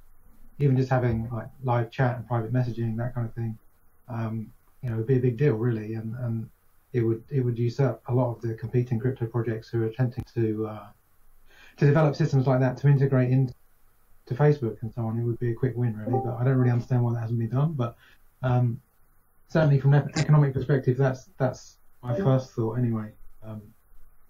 And also, the other thing that's on my mind is as well, you've got crypto debit cards coming out, such as 10x and Uphold companies are launching them. It would be really great if we could somehow integrate Steem in them. That would be a big deal as well, to get Steem being used more as an actual traded token in the real world. Haven't really heard anyone mention that kind of subject, but these are the things that I think are really, really. Yep, I mean, one of what I always think of as sort of technical barriers is the difficulty of getting money from in and out of Steem. Presumably, having greater access points from fiat to Steem, both ways, I guess, but ideally from fiat into Steem, would be a key part of bolstering the economy of Steem. Do you think? Absolutely, yeah. And I think it's very important to realise when coming out, they actually are powered by crypto. That's a huge leap for crypto in general. Literally just means you can go into any shop anywhere and just spend crypto. So those cards, some of them are already available. There's going to be more coming out. I'm not aware of any of them that have done deals to run Steem natively. So yeah, it'd be awesome if anybody could somehow take steps to make that happen. I know that some of the people I'm dealing with are engaged with some of those companies, but as far as I know, it hasn't been brought to discussion yet. Maybe it will be. I've also been thinking about extending Steem's reach in other ways as well, like for example creating integrations for WordPress, the main shop on WordPress, for example, like WooCommerce and other shop platforms. It would be really an amazing thing to be able to just have native support for Steem in those platforms. Haven't really had anybody working on that as far as I know, so that would be awesome as well. You do know there is a WooCommerce Steem payment platform now up and running and working? No, I didn't know that. Okay, cool. It took an old one that ReCrypto had worked on initially and then abandoned, and then Sage Scrub picked it up, and it's actually running on I'll give it a plug here, on Homesteaders Co-op, and I think a number of other sites are now using it. But yeah, Sage Scrub has got, oh, there it is, Sage Scrub. That's nicely put that there. But yeah, so that is up and running, so do check in with Sage Scrub if you need a WooCommerce one. It would be good to sort of bring those things together, to, you know, because Shopify and all the others would no doubt be good to have just a very easy grab it off the shelf, plug in your Steem gateway and away you go facility would be extremely useful to have. And I guess it will come. I mean, you know, it is the community building them as they are needed and as people have the resources to build them. So bit by bit we're going to be filling in the gaps, and you know, once they're there, once they're working, once they're proven, then you know, it adds a whole arsenal to the tools of things we can do to start getting Steem out there. Absolutely, yeah. That's really interesting. That's good to hear. That's one box checked anyway. The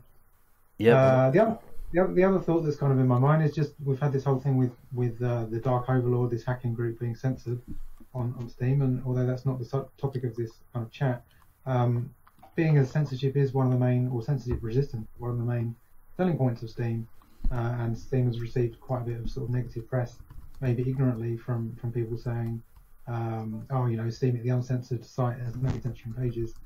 I've been sort of digging around to try and find out what's a good rebuttal to that from a marketing perspective, and from what I can understand, the only app that is truly uncensored that actually runs Steem, you know, as a full kind of social network app at the moment that I know of is Steem Surfer, the actual desktop app, because it doesn't have any pressure from any governments to censor it. You're taking the responsibility on yourself when you run it. So it'd be really good to see more people sort of using Steem Surfer and promoting that, or at least when people ask, hey, what's going on with Steem? How come it's not really uncensored? At least we can point them to that app and say, no, actually it's uncensored.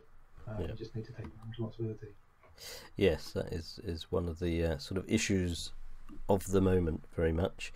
Thank you for that. Do stay there. I'm going to try and get McFarhat again on. Let's see if it works this time. Are you available to unmute now, McFarhat? Nope, he's gone again. Real Wolf, are you ready to speak now? Yep, there we go. Yeah. And congratulations on reaching the top 20. I think I saw earlier. Thank you very much. Just got in the top 20. So yeah, just today. The party's going on tonight, is it, Real Wolf? Maybe not tonight, but maybe on the weekend. Right. Anyway, congratulations! That's excellent stuff you've been doing. So good. Yeah, perspectives, your ideas on how we sort of boost the economy, how we get more people to invest, both externally and people within Steem. How we get them to sort of invest. Any thoughts on that? Yeah. First off, I would like to make a few words to the show with Ned. I mean the time we had with Ned. Yep. I believe that it's very important that we have these conversations, because from my perspective, most of what happened right now or over the last few weeks happened because of miscommunication. Yeah. And while it's not good that it happened, it's better as if nothing would have happened, and the consequences would have been even worse. So I believe it was a very good thing that Nate came here and made some very good answers. Yeah, so thank you, Nate, for that. Towards your question, based on my opinion, I believe that the biggest problem many investors have is currently the inflation rate, which is quite high for Steem. It's not the highest, I think, in the market, but it's currently at around 8.5% per year, which means that if you invest in Steem, and for example, if you don't power it up, then you will lose at least 8.5% of the value every year, unless you use it for active creation, or you sell it, or you do, I don't know, something else. I mean, but the inflation is. I was going to say the inflation rate, is it set to decline? Is it by 0.9 or something each year? I can't remember the figure. It's declining by, I think, 1% per year. 0.5% per year, I think it was. And we've overshot it this year. Is that one of the problems? Yeah, also because of the conversion rate between Steem dollar and Steem. But that should be a temporary problem. But of course, it's also inflation, so less value for the investors. I mean, that, do you think has a significant impact on the price of Steem, or is that just one of many factors? Well, it's one of many factors, but it's a very important point for investors who want to put maybe even large amounts of dollars or other cryptos into Steem. And for example, if you have, let's take for example the Binance coin, right? That's a cryptocurrency which doesn't have inflation, but it actually is being reduced. It's a deflationary, which means Binance is buying back their own tokens and is destroying them. So the value of each coin that is not being destroyed is then rising. So for an investor putting those two side by side, if you look at Binance, you think, I put my money in and it naturally gets worth more, whereas you put it into Steem and you're going to be losing 8.5 or whatever percent, whatever happens, just because of inflation. Yeah, exactly. And I believe the reward pool is good. I mean, it's a very good tool for distributing the currency, but it's not the best tool for attracting investors. And I mean, the drift that went above the inflation rate, were there tools at hand that were possible to keep that back down to the 8.5%, or did it just move so far we couldn't possibly keep it under control? If you mean the inflation rate rose because of the conversion, yes, then that's something which we didn't really have control over, because the price of the SPD rose so high that the supply was increased extremely to bring the price down automatically. Mm-hmm. And since SPD is a debt, I mean it's a debt mechanism, which means that it's the Steem holders have to take the consequences for the printing of this SPD. Right. So I don't believe we had much possibility to influence this. I mean, we could remove SPD, but I don't think that's a good step right now. But I personally, I don't know if that's a correct course. But if you're talking about attracting investors, then the inflation rate is definitely something which is keeping investors away. And for example, something we could do is to say, okay, we have Steem as a base currency, as the asset which is powering everything else, all the SMTs, and every SMT has their own reward pool, which means if I don't like the way that a specific SMT is being is being distributed in the community, then I can sell my SMT. And on the other hand, Steem maybe doesn't even need such a high of an inflation. For example, what it could have is simply a way to secure the network, meaning to pay out the witnesses, and maybe to have a way to reward people who are staking Steem power. Mm-hmm. I mean, I don't know the mechanisms that sort of go on. I mean, is there any point within the Steem ecosystem that someone should be looking at this and managing this, or is it just something the community has to sort out? Well, that's a very high level, or I mean, a very difficult exercise for the developers. I think people. I mean, somebody who could think about is Steemit Inc. and their blockchain developers. They could think about adding the rewards pool to the SMTs and then removing it from Steem. No, I'm not sure if this 100% works, because I'm an app developer. I'm not per se a blockchain developer, but I'm just looking at it from outside to see what we can change to improve the system so it's more attractive to outside people. Yeah, it's a complex situation without an easy answer.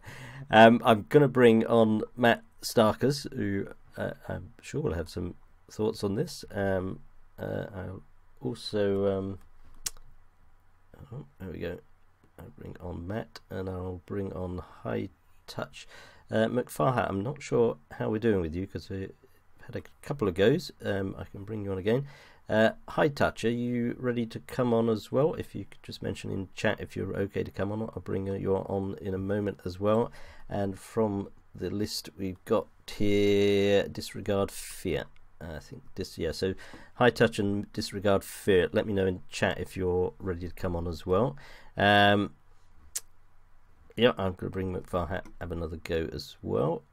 So there we go. How's that, McFarhat? Hello, can you hear me now? Perfect. Yes, I should turn you up. Wonderful. Yeah, if you want to give us any thoughts on anything Ned said, any thoughts on the sort of bigger Steem economy type points that have been discussed, any thoughts on that? Well, I'm just first happy I was able to get on voice, and that's a wrap. Thank you. Good. I mean, you run ActiveFit, and you've got a token in there, so you're sort of coming at it from that sort of app and token point of view. Correct. So first, let me say happy anniversary for you. It's wonderful to be able to host for a full year such an active and exciting shows, and thank you for that. I mean, I've attended several of those so far, and they're really helpful for the community, for the communication. And with today's Ned talk, that was really, I think it was overall positive, and all positive vibes with what's happening with Steem overall. I mean, the hive mind, the announcements, everything that's been happening, it's all really exciting stuff, to say the least. I mean, even the Steem price has been growing over the last couple of days. Yes, I don't know if that's right. I'm not sure if that's coincidence or it ties into things like hive mind. I don't know. Yeah, it's we'll just accept that it's going up. I don't think anyone's going to get upset that it's going up. So exactly. So yeah, I mean, I'll probably talk from an ActiveFit perspective into our vision to Steem and all the economy and all what's happening. So really, from our perspective, I mean, our contribution as a dApp and as any other dApps, I think the more dApps we have, the more great quality and innovative dApps we have, the more growth for the blockchain and the Steem Steem blockchain in itself will grow. I mean, I gotta say, I think the recent visibility Steem had with all the websites that host the dApp listing has contributed somewhat in the acknowledgement of Steem as a blockchain that has the capability to host dApps. And seriously, I mean, Ethereum did all that growth in itself and that huge hype because of the tons of dApps and ICOs that took place over there. And I really think Steem has the potential to beat that by far. And the flaws in Ethereum are way outweighed by the potential that Steem has.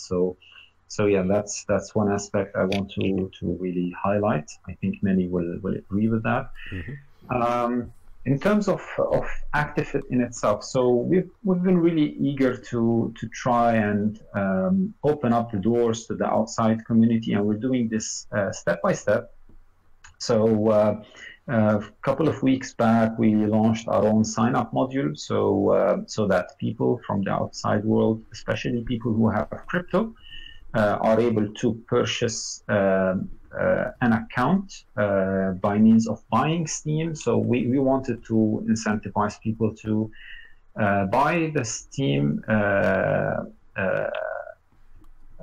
cryptocurrency and use that to actually be able to get an account with Steem or ActiveIt. And we're giving away matching amount of AFIT tokens, which are our own crypto. So the account in itself is for free. The AFIT tokens are given matching the value the person is paying, which is $10 amount of matching Steem.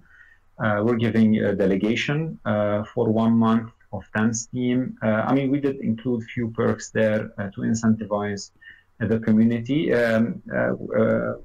or outsiders to join the Steem ecosystem. And we're actually going to be launching a few campaigns to the outside system to bring more people and to really push them to buy Steem and get a hold of what Steem is, what ActiveIt is, what is available out there, how they can join the different communities. We even mentioned a few of the different dApps that are available on our sign-up page.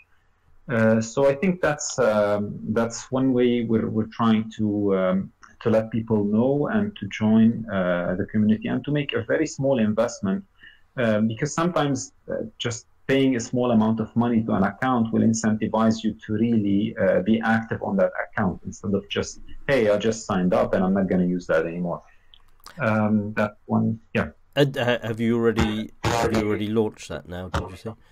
Yeah, it's available. It's public. It's on activeit.io/signup. We even set up a referral plan for people to get 20% matching amount of the AFIT tokens given to users, so that it's more incentive for any Steemian to really, or any ActiveItter to incentivize to bring in some new signups. And this is something we haven't disclosed yet, but we're probably going to be launching some sort of additional incentive and some sort of competition in the coming few days to bring in more people to the Steem blockchain and to ActiveIt.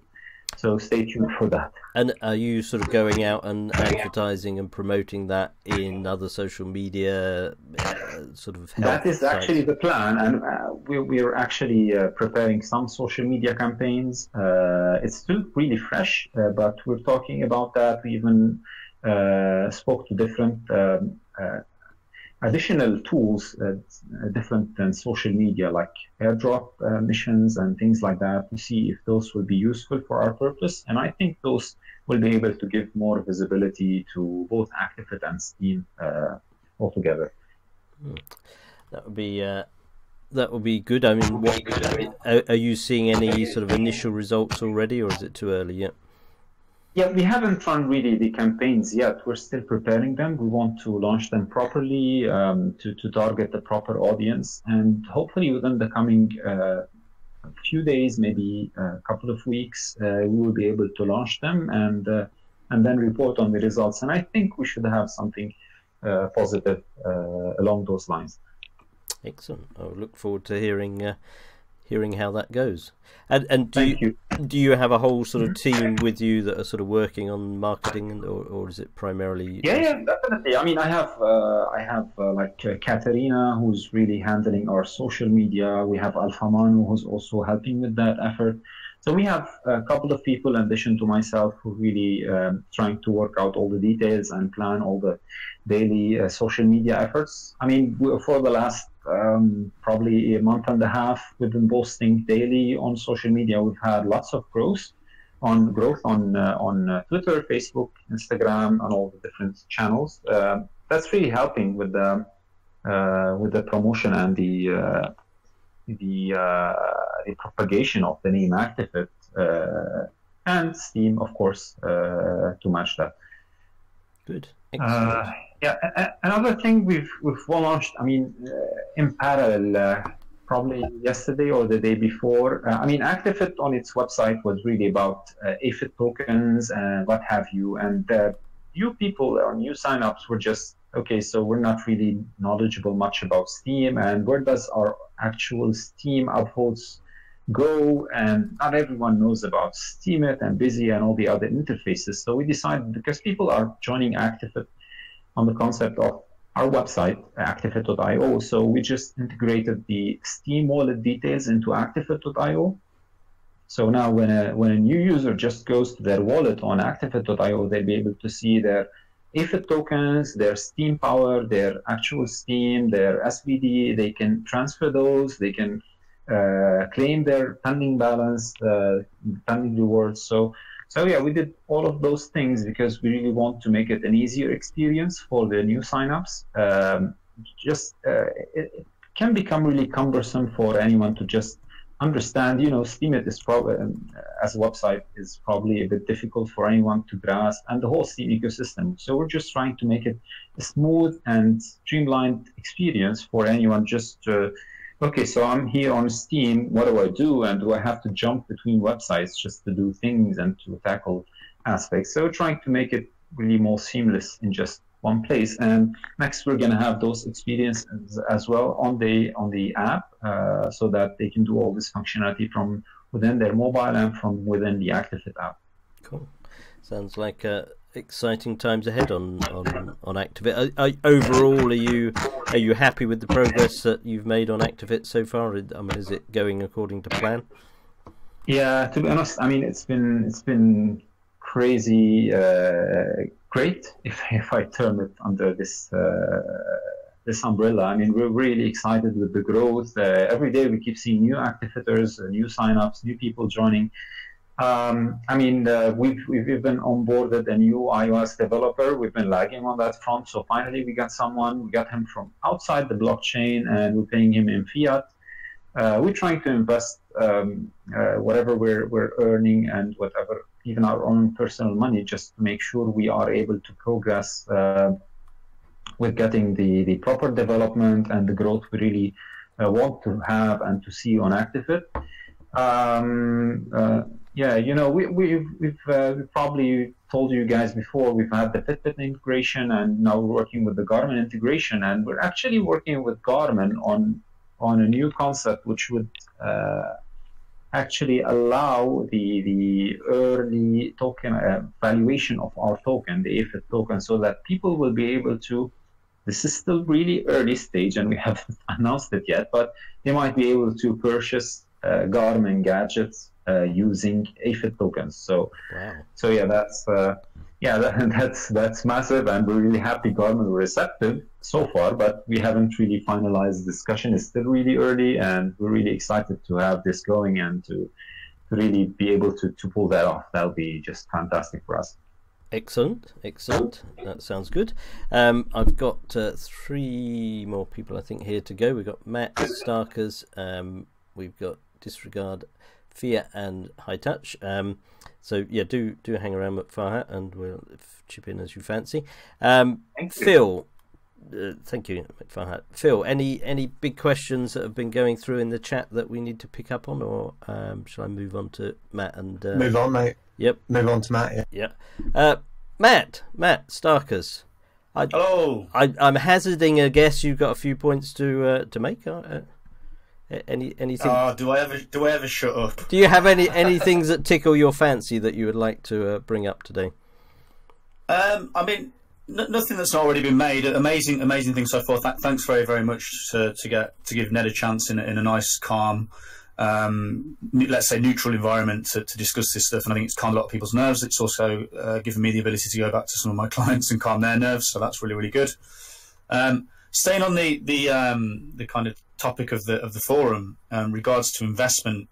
The reason I wanted to be on this show was because one of the topics was about sort of handling clients and investments and things like that. We at Oracle D, especially Dylan's really great at this, and I don't think he's in the room today. I think he's looking after his daughter, but he's excellent at going and talking to investors, right, about this Steem blockchain. And we kind of figured this out about 6 months ago, that sort of the way to do this, in our view anyway. There's obviously a million ways to use the Steem blockchain. So what we do, essentially, it's this idea that the more Steem an investor holds, the more free stuff they can get, right? So if we can create an experience for an investor where, if they're just an investor that's not interested in knowing about the Steem blockchain, can we get them to easily purchase Steem, put it into an account, get it delegated to an account that we control, so we therefore never touch their funds. We only control the power that their funds have. And then can we get that Steem out to users that will do a service that provides value back to the investor, and thereby either creating the investor a profit or creating the Steem blockchain a mechanism to hold value and grow value, or creating a service that the investor wants that they don't necessarily want to generate a profit from, but they feel is valuable and would be willing to continuously purchase Steem to access that service, experience, or product. Mm-hmm.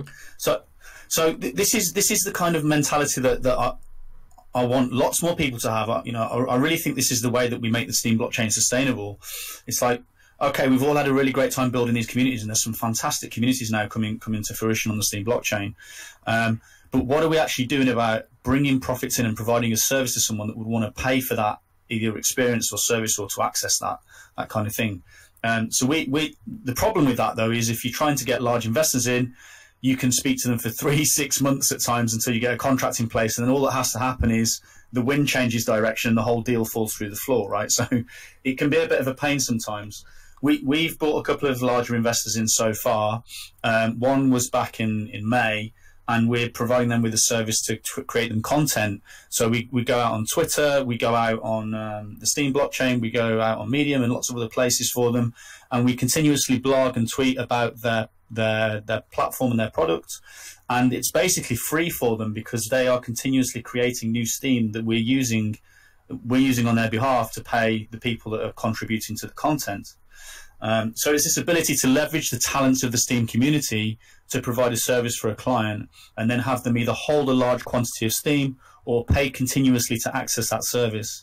On the payment side, if they're just spending and losing the money in exchange for a service, then we will ask them to pay, say, $1,000 for a month's worth of service or whatever, and then we will buy $1,000 worth of Steem, and then we will distribute $950 or $900 worth of Steem to the users, thereby creating and power up the rest. And naturally, we're thinking about burning the rest in order to create a restricted demand for the Steem token, right, and try and create an organic demand and hence an intrinsic value within the Steem token by providing more and more of these services. And so what we do is we go out to clients in blockchain shows initially, but we're planning on training more and more people around the world to go sell this model, to understand the skills that they need to sell it and what they need to say to sell it to potential investors and potential clients. And we go and basically say, look, you can pay on a monthly basis, or you can pay on a case-by-case basis, or if you hold this much Steem, say you hold $50,000 worth of Steem, you pay half price for the service, or you pay zero for the service, depending on the price of the service that they want. And those services are generally content creation at the moment, but they're going to be more and more different types of services as we start to leverage the different talents of the Steem community. And this model is not explicit to Oracle D. This is just the way we do our model, the way we think about it. And we want to encourage more people to think about this on the Steem blockchain, so that they go out and talk to investors and try to pull them in to tempt them. Because ultimately, if they can use a delegated proof of stake, we can provide services like basically 100% cheaper than everyone else can, right? Yeah. Because we can generate the money out of thin air and distribute it to the right people who are creating those services. So if someone's providing a service on the internet for $100 a month, all the potential client has to do is hold, say, $50,000 worth of Steem, and they can get that same service probably for free because they can generate the new crypto via services like Oracle D or Oracle D that provide those services on the blockchain, and that will create an organic demand for purchases of the Steem token, and then we can all hopefully get rich together. Can I just add, I mean, when you and Dylan go out and sort of pitch to investors, that there's two halves to it. One is if they've never heard of Steem and crypto, you've got to tell them the whole story about crypto and Steem, and then the other half of it is if they have heard about crypto and if they have heard about Steem particularly, are there big questions you have to answer to them when they say, oh, it's ninja mind and it's centralized and the witnesses are all controlled by one person, one big vote, or whatever, you know, those sort of questions that people will come up as negatives. Do you get many clients that are, you know, presumably an uninformed client is better than an informed client, or is that not the case? Of course, an informed client is better, but it's like saying selling an internet business to a person that knows nothing about the internet, right? At the start, 20 years ago or 30 years ago, whenever the internet started, it was much easier for people to know more about the internet and get involved in it. But as time's going on, especially with crypto, and it's obviously moving a lot faster, and blockchain, you don't, you know, if you've got a good business, you don't even need to mention that it's on a blockchain as such, unless the client is specifically looking for blockchain services. So, for example, you know, we're talking to governments at the moment about putting their constitution on just an open interface on the blockchain. Dead simple. It's on a blockchain because it can't be deleted, and then previous revisions can be reviewed. The public can see it. There's no question that it's not being manipulated. It's open, free, and then any transactions that are required to view certain parts of that, if there are any, can be made very, very quickly. So all you need to do really is just focus on what is it that the Steem blockchain provides? What benefits does it provide? It provides really quick transactions, so you can do micro transactions. It provides the transparency, so you can allow a large entity that wants to have transparency for its users, provide that transparency via the Steem blockchain. You can hold large entities to account on that type of thing. And a lot of large entities now, they need this because so many people don't trust them anymore. So there's that side of it. Then there's the community side of the Steem blockchain. They have access to a large community if they set up the community in the right way and it's the right type of thing.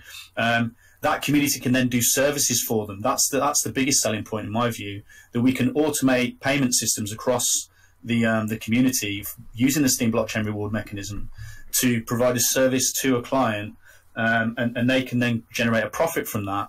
Now, the downside of this is that what I think many people will be tempted to do is use the Steem community, pay in upvotes, and generate a profit and put all of that profit back into their pocket externally to the Steem blockchain, right? We must hold people to account for doing that on the Steem blockchain. There's going to be some great apps that are going to start exploiting the Steem blockchain, not putting profits back in. And when you say hold to account, I mean, how do we hold people to account for that? Well, luckily at the moment it's really early days, right? So there isn't really anyone that we can hold to account because no one's really generating a profit yet. But as time goes on, it will become very clear who is generating a profit. And if we don't see those communities putting that profit or some of it back in to replace the distribution of rewards that they've done, which essentially is a tax on the community, right? As people distribute rewards, most of those rewards will get sold into the market. And so it's a selling pressure on the Steem price. Well, that's not good for any of us. We need to be holding those profit generating projects to account to put some of their profits back into Steem and make sure that we see regular purchases of Steem to create an organic demand for the Steem token, and that will then drive prices higher. And it won't be the key thing is it won't be relying on speculators to drive the price higher, which is what we're doing now, what we have done previously. If we can rely on organic service purchases of the Steem token to create an intrinsic value of the Steem price, then speculators will come back anyway and drive the price even higher. And I don't think there's really any crypto community doing this much yet. And when the Steem community starts to get their head around this and starts doing it, yeah, like I see there, High Touch saying most blockchains are gambling based. It's speculation driven. Most blockchain projects are speculation driven. I think we're going to come to a head here in the next year or so with Steem, where there's all of a sudden there's going to be money flowing into Steem because people are honestly going to be supporting the community and putting their profits or getting clients to purchase products and services in the Steem token and bring money in from outside that then gets locked into Steem Power. And I think the debate needs to be had as to whether some of that needs to get burned as well to restrict the supply. And thereby, I noticed the thing that Real Wolf was saying before, we have this 8.5% inflation. We need to be bringing more value in than the value of that inflation in order to send the Steem price up, in theory, minus speculators. So that's what we need to do as a community, and we need to hold each other to account to do that. And I'm sure that we will. And I think that you'll see the Steem price go up once we start doing this, and the wider world gets to know that we're thinking in this way. The speculators will come back hand over fist, and the price will go up considerably. And that's what I really, that's what we can achieve as this community, and we need to pull together and do that, and we'll be all very comfortable and rich together, hopefully. Good. I mean, it's the holding to account bit which is difficult, because no one can force anyone to do whatever they want to. And I mean, you talked about sort of people or apps getting rich and should be putting it back in, etc. I mean, it comes down to also at the individual level, I've mentioned before, the sort of post-to-eat idea that, you come in, you earn, you take it straight out again. How at certain levels in certain parts of the world that is quite an essential part, but in other parts where that's not so crucial, are there any mechanisms we can introduce to encourage people to hold their Steem into Steem Power and convert it into Steem Power rather than just taking it straight out again, or should that not be our business? I mean, how do we achieve that vesting, which is what we really want, don't we? Yeah. Ultimately, it's all based on voluntary actions, right? This is a voluntary platform, so we can't force anyone to do anything. However, if there are a certain proportion of people that are constantly clearly making profits off the Steem blockchain, but putting them all into their pockets because you don't see anything going back in through their accounts, then we can essentially, as a community, we can put pressure on them sort of socially to stop doing that. There's all sorts of lobbying that can be done by the community if the community so feels, but of course we can't physically stop people from doing that. It's all voluntary. Would it be better to look at some sort of economic incentives to do it, that if you hold your Steem Power for X months, then you get a 1% bonus? Or because I mean, there's sort of an interest thing, but I don't think that's ever happened, because it's all very well encouraging people to do it, but that may or may not work. Whereas if there is an economic incentive to keep your Steem as Steem Power, that is obviously an easier way to deal with it, because you don't need the social bits. It just happens if people are attracted to it. Do you think there's scope for doing that sort of thing to keep more money vested? I really think that these types of incentive mechanisms are going to start happening. So there are several, we're trying to form this thing called the Steem Business Alliance at the moment. I've spoken about it a couple of times previously, but it's imminent now. You were going to launch it on the forum last week, Matt. Well, we did kind of launch it on the show last week. So the idea behind this is a similar kind of thing to what you're saying here. It's like, first of all, can we as a community, can we rate the projects that are on the Steem blockchain based on potential market value, based on whether they're a public company that is listed somewhere or that is registered somewhere, that if the CEO is not anonymous and it's got positive ethical behaviors on the blockchain, is it putting Steem, or is it at least planning to put Steem back in? Is it planning to sell a service? And ultimately, you can start to get projects that sort of qualify into a category of best practices. And then it's like, can we create a rewards mechanism around that to distribute rewards to those projects based on how good they are at following the best practices that are defined by the community? We don't know the exact details of that type of thing yet, but it won't be long until several people, in my opinion, start building reward mechanism services to reward you for ethically using the Steem blockchain the right way. That's definitely something that's there, and who knows how that's going to be built in the future. But there's definitely going to be a demand for it. There's definitely a gap to build something like that. And is that individuals coming up with those ideas, do you think, or individual app developers or whatever?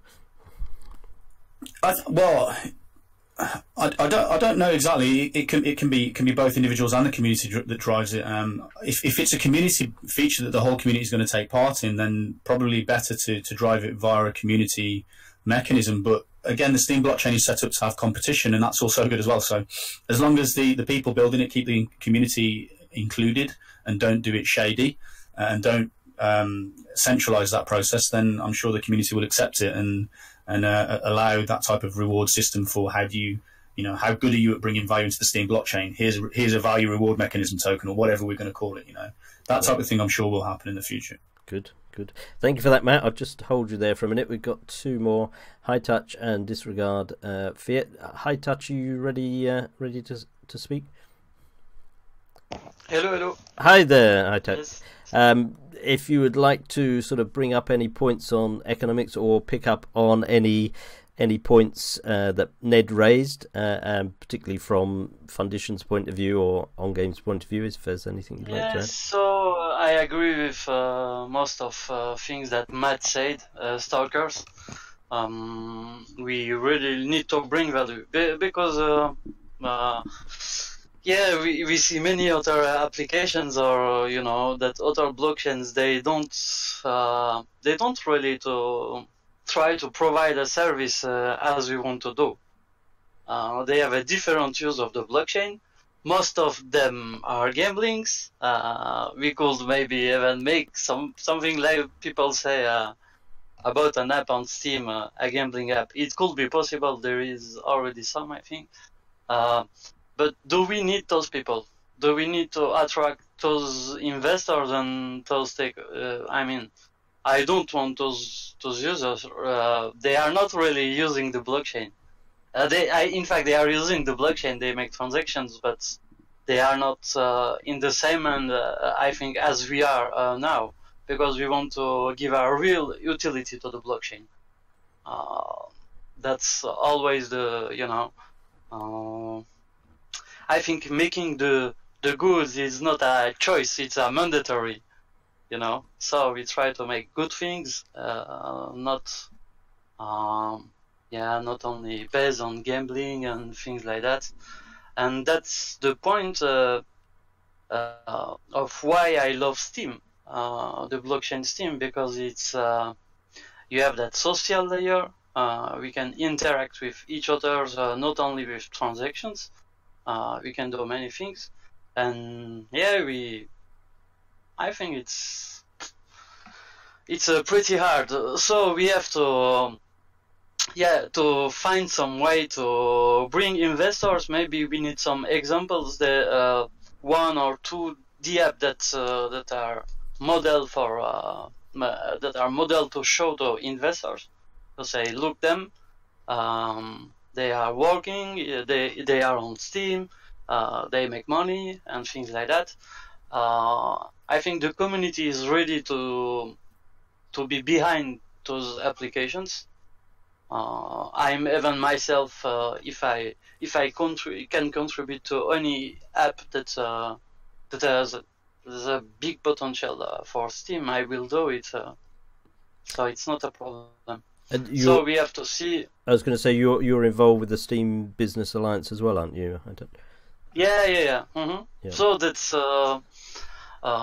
also the point we want to give that way to investors to see that there is professional people on that blockchain, and they are we can onboard their business on the blockchain. So I think that's important, and to show them how we are different from other blockchains and how we have really useful DApps and useful use case for people. I think it's important. Is there any particular type of DApp or app that you think should be built as soon as possible that would attract businesses in? I think there is many possibilities. Having a market is not a bad idea. Maybe the Silk Road on the clear web, making a Silk Road based on Steem. It's a possibility. It can bring some interest, but one more time we have some problem with the SPD. If we could peg it, it will be more easier for people. But in fact, it can be done. It's something that can be done. There is many. I think OnGame.io. It's a good opportunity because the gamers are really I think the gamers are the best public for the blockchain. You know, they are really, you know, when you play a game or when you play a game, there is many parameters. You have to understand everything to be able to play and, you know, to be good. When you come on blockchain, you are a gamer. If you go on ongame.io, it's based on blockchain, but a gamer will easily understand how that works. You know, we can explain them how that works. And I think that's, that's reduce the cap, the learning curve for the users, so they can be involved more easily in the blockchain.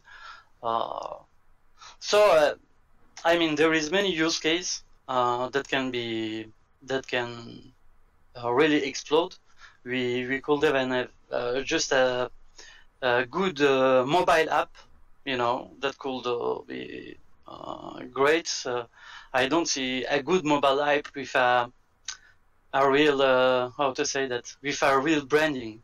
And there is Epix, but to be honest, I tried just one time the app and it was buggy. So I think we need a cool app, maybe something like Instagram, or I don't know, that will work. You know, people are using those apps, but no, we have just some apps that are duplicated, that are just copy of some other apps, and they don't bring any value. So I think that's also the role of the stakeholders on Steam to support the good developers and people that are working for bringing values to Steam. Yeah. You know, that's also important. We are searching for my part and for foundation. We are searching also to obtain funds from the European Commission. So we are working on all sides. We are thinking about, as I said last time, about making an ICO. It will be probably based on Tron and Steem blockchain, because we want to use the hype of Tron, and it permits to make a free account, to have free transactions like Steem. So it's a good compromise. We will be always on Steem, but we use another chain just for the ICO, and we will be back on the SMT when it will be ready. Right. But so yeah, I think it's really important to have a way to attract the investors and to make them invest. Yep. And we need that some applications that are scalable, and when we promote an application, it will be ready to welcome users. Yep. And to welcome visitors. Because now most of our apps, even if one was really interesting, they are not so ready to welcome the Lambda users, the people that they are not in the blockchain. So we are, I think we are all working on those sides, and we will, I think we will have to continue to communicate in that way, to find the good solutions together, because I mean, I'm not the one who have the best reason. I mean, I can be wrong. Some other people that are not so technical they can bring some good ideas. So yeah, we just have to keep to communicate in that way, and taking maybe off our own, how to say that, not our judgment. We should keep, everyone should keep its principles and, make what he feel good.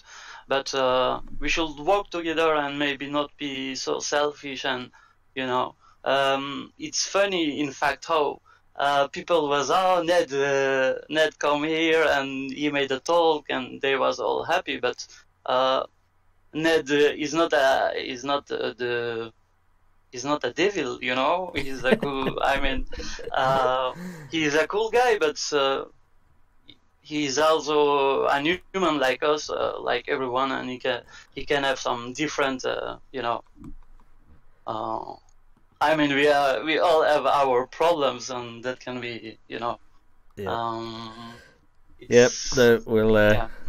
Right. Thank you for that, Haidat. We've got 2 more people to come on and talk, and I think we're getting there. Yeah. Thank you very much. Yep. Thank you, Haidat.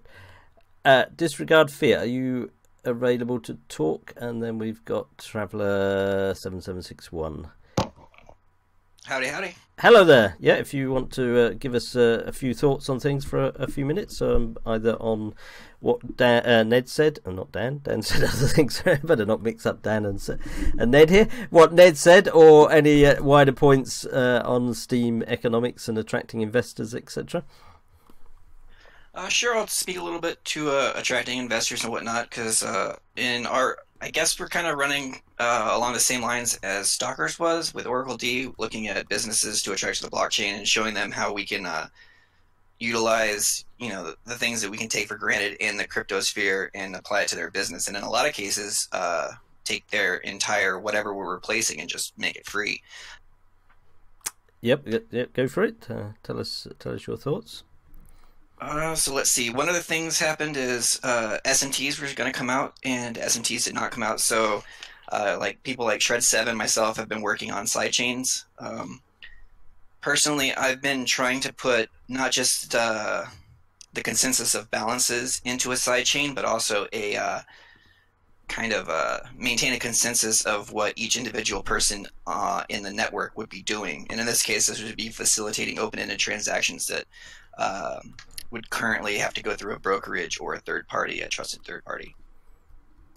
Okay. So in that case, you would be able to turn resource credits into sidechain tokens. You'd also be able to use like a plugin architecture on the sidechain to do stuff like subscription models and other ways to get resources in. Mm-hmm. And is that sort of progressing well? Yeah, it's going pretty well. Right now we're working toward some features that we're trying to put into a demonstration on February 23rd, but that should include some limited smart contracts as well. Right, cool. And I mean, in the context of Steem not having delivered SMTs yet, I mean, do you think there's any chance that the community would have just moved ahead so far with doing their alternatives to SMTs that there won't be a need for SMTs by the time Steemit have them ready? I mean, do you think that's a potential risk? Well, there's definitely things that Steem can do with SMTs that you can't do with sidechains, especially like EOS has their internal decentralized exchange where you can go token to token, and that's a lot harder to accomplish on sidechains like we have here. So if you have your SMT comes out, you can do things like different permission keys for different accounts and stuff like that. So there's definitely reasons for SMTs to continue to be developed. Good. The right. Thank you for that. I mean, we're running towards the end. I wanted to bring on Traveller 7761. Were there any other sort of key points you wanted to make, disregard for fear? Not really. The blockchain's really, you can use it for absolutely anything. It's a trust architecture and it's pretty much free. Yeah. Go wild. Yep. No. Well, thank you for that. Phil, any key questions that we've missed in the chat there? Got about 10 minutes left. Good. Okay. Right, I'm going to quickly hop over to Travel 7761 to tell us a bit more, and then if anyone's got any last minute questions, we're going to try and wrap up on time, I think, today, if we can. Traveller 7761. Yeah, I would like to add something concerning take on economy. I think Steem has a real possibility of setting up some purpose-driven economy. We come from social impact management, and we've always looking for methods and systems to align social impact, such as zero hunger, fight climate change with a flow of finances. And as we discovered Steem in April last year, we had the feeling, wow, now we found what we're looking for 20 years, I think. And that's where we decided to build Impact to the Power of N on Steem. We have done a lot of work on our concept. And what we'll set up is a platform for social impact projects, for social entrepreneurs, giving them the possibility to get incentives to produce social impact, and giving them the possibility to get co-funding and co-creators. So today we're proud to launch our first prototype, which is not an app. It will become an app at some point. At the moment, it's a process combining different possibilities, the Steem blockchain and the Steem apps already offer. So everybody who knows a project producing social impact, just send them to us. We'll help them focus on social impact, write a project post, engage with the community, receive upvotes and collect donations. You all know that. People coming from that sphere don't know that. The long-term business idea is not to earn rewards and take them out of the system, but make this kind of platform so interesting that people really want to get into this system. And then we would definitely have to set up a marketplace where you can spend the newly earned Steems on stuff or services helping you to set up your projects. So that's what we are doing and what we're starting today. And we're really happy to announce this today. Good, good. Excellent. And what's your sort of forward plans from that? Well, we're working with Hapram at the moment together to set up a mock-up of our MVP. We're approaching impact investors to get external money into the whole system. And together with the Blockchain Competence Center of the European Commission and Shanibia, we're just setting up a model project to test these things as well. So we're moving full speed in different directions. And outside of the blockchain, we're building up a marketing crew. Would be great if some developers or marketeers would join us. There's a call to action in that post I posted there as well. Excellent. Right. Thank you for that. We've got 7 minutes left. Anyone in live on air would like to contribute anything more, or anyone in the audience that wants got a burning issue they'd like to hop on for a minute or two? Anyone got any final thoughts for that's still on air? Bloody good show. Thank you, Phil. Yeah, have we covered most of what's come up? I mean, it was an interesting variation on the theme of having Ned come on, which I didn't know of until a day or two ago, so that was interesting, but it was great to have him on there. I almost wish that we had another forum almost on this topic of where do we want to go with inflation, how can we bring in more value, because obviously Ned is the reason a lot of people came here and also influenced what people wanted to talk about afterward. Yes, yeah, I mean that slightly changed the dynamic of the show. I mean the forum, I give the game away when I call it show. It is a tricky problem with this sort of type of forum of how do you structure it to come out with concrete results, and it's sort of come up most weeks. It isn't really structured for that. I mean, there'll be other places I'm sure people will evolve into to do that. I mean, this is really bringing people together at this point because we don't yet know the questions to be asked to give the right answers, if you get what I mean. But next week's forum is on marketing, onboarding and PR as well, which is a much more focused area. So I would be interested to hear from anyone that wants to look at ways of structuring that particular forum, because it is one of the more focused ones we've had, and one more narrow ones of, well, onboarding is very specific, marketing a bit wider, and PR a bit wider. But if anyone's got ideas on how we could structure that one to try out a different structure of a forum, do contact me during the week. That will be next Thursday. That's it. Yep. Any other thoughts, Matt Starkus? Anything else you'd like to say? Loads, but I don't want to talk for too long, so I'll let everyone get on. Thanks very much for your time, and thanks for everyone's inputs. It's been really, really great, and I look forward to the next show. And I agree with you, Pensive. I don't personally have the time to do it, so I'm here talking, but it'd be great if someone could think about how that show could be structured to get some actions from the forum next week that's related to onboarding and marketing, and see if we can get people working together. Yes, yeah. I mean, onboarding, as I say, is a very particular topic, and that might be a good one to try that out on, because there is a beginning and an end of that, and it's quite narrow. A topic like Steem Economics and bringing investors to the platform, it is rather wide and woolly to nail it down to specific actions. And of course, one thing is coming up with specific actions and ones that can be actually dealt with in within the context of the resources and the people available, as we've discussed, obviously. So yeah, I would be very, very interested if anyone's got ideas for next week, because that will be a good tryout of trying something a little bit different. And Pensive, just the other thing I want to add as well is obviously there's been a lot of controversy with Ned and the communication side of that part of things.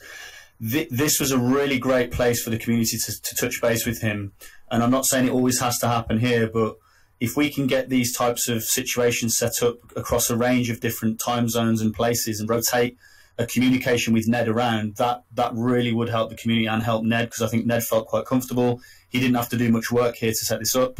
And you asked him some relatively neutral questions, so he didn't feel too pressured. And there was a mix of pressure questions as well, which is great. I think that's a great example to set for other people to start doing that on rotations around their own Discord shows as well in the future. And it's proof that it works, because if you look at the price progress since he appeared on Agro's show on Sunday, it's just been upwards all the way. So clearly, the more Ned appearances we have, so the price goes up. I think that's nailed it, really, isn't it? I'll thank Agroed for that. I'll maybe buy him a drink the next time you see him. Yeah, no, I mean, I think it does build it. I mean, he has been, I guess the word is isolated to some extent, and people just want to hear and have the confidence and feel, yep, it's real, it's happening, we're all tied into this, and I think that is part of it. People will think, yeah, I'm going to buy some more Steem. It is a fairly tied together thing in my mind. It's not the sole reason, obviously, but it's part of it. Someone mentioned that it would make sense to go around Discords with those conversations because obviously most people are stuck in some Discord, and unless someone says at everyone in that Discord, Ned is on and pal, they'll stay in that Discord. I think another way to get the word around would be simply that different big Discords will be able to together agree on one question that they want to pose, so that when a new show is up, whoever's the admins there can get people thinking about what is the question that we would like to together send in, and then there's a structure there to have questions prepared beforehand. Yep, no, that would be good. I do that weekly listing of all the different Discord shows, and I know there's loads out there. I mean, there's great ones. Shadow's Pub does a witness thing. She has Rambling Radio. There's a whole bunch of different sort of Discords that are set up for sort of shows, as well as Discords that have their own internal things. So it would be very interesting if Elizabeth from Steemit Inc. sort of works up a plan each month of, we're covering this Discord, this time zone, because time zones are a big issue to cover the whole world, and language to some extent. But it would be interesting to maybe once a week he just moves around as he's got time, as Ned's got time, to move around the different Discords and pop up wherever, to get everyone to get access to him for an hour a week or whatever. That would be certainly really good.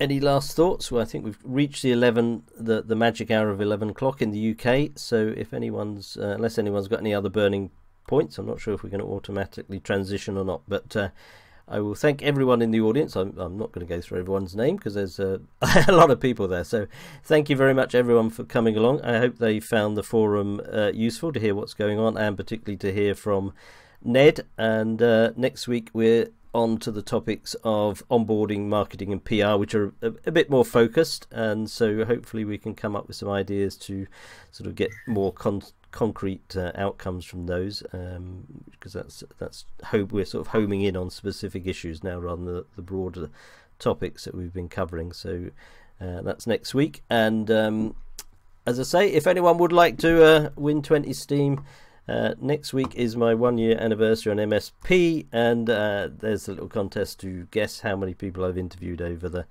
past year, which is, I must admit, has been one of the most fantastic things of being on Steem, is talking to so many people across the platform on the various shows I've done. The Alternative Lifestyle show, the My Life in 8 Songs, and we've had all sorts of different names for the shows, but I've had them on Thursdays, Fridays and the occasional Saturday one, so you can work out the numbers and take a guess, because I do interview a lot of people.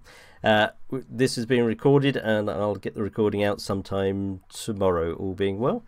And so thank you very much to all the guests, all the audience that's come along, and all to the guests. We've had a whole bunch of people on. Again, I won't be able to read out, but you can catch the names on the show post if you want to. There we go.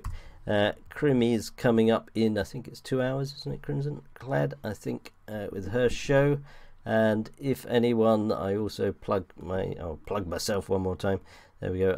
Each day I bring a digest of all the various key stories and news that's going on around the platform. You can go and catch up with a quick few-minute read to see what's going on. And yes, so Crimson Clad, we're going for a complete opposite level of seriousness with a bit of heavy metal, I think, is on Thursdays, if I remember rightly. So thank you very much. I'm going to sign off there, and we will call it a day and see you all again next week. And I may just play out on a little bit of music here that I've got from Divine. This is Dreamweaving, which was one of my favourite songs with Elaine Faye. So there we go, lovely song here. Thank you very much everyone for coming along. See you all next week.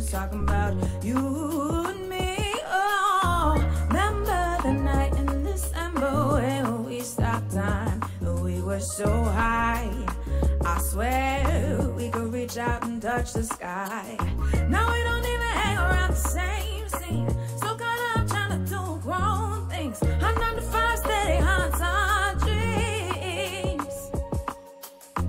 Thinking back to a simpler time when I was yours and you were mine. No matter what, we knew that we'd be alright.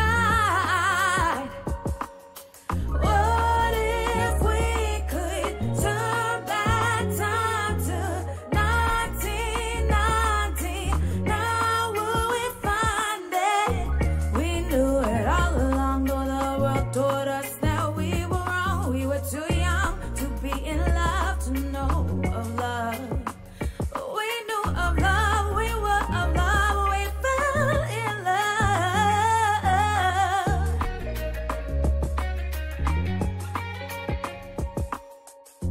Day in and day out, I think I've forgotten what life's about as I struggle. I never believed how much I struggle with trying to be happy. Wonder if you're happy, if you ever think back on that nappy-headed girl of you. As often as I think of you, so many things I've left unsaid, the words twisted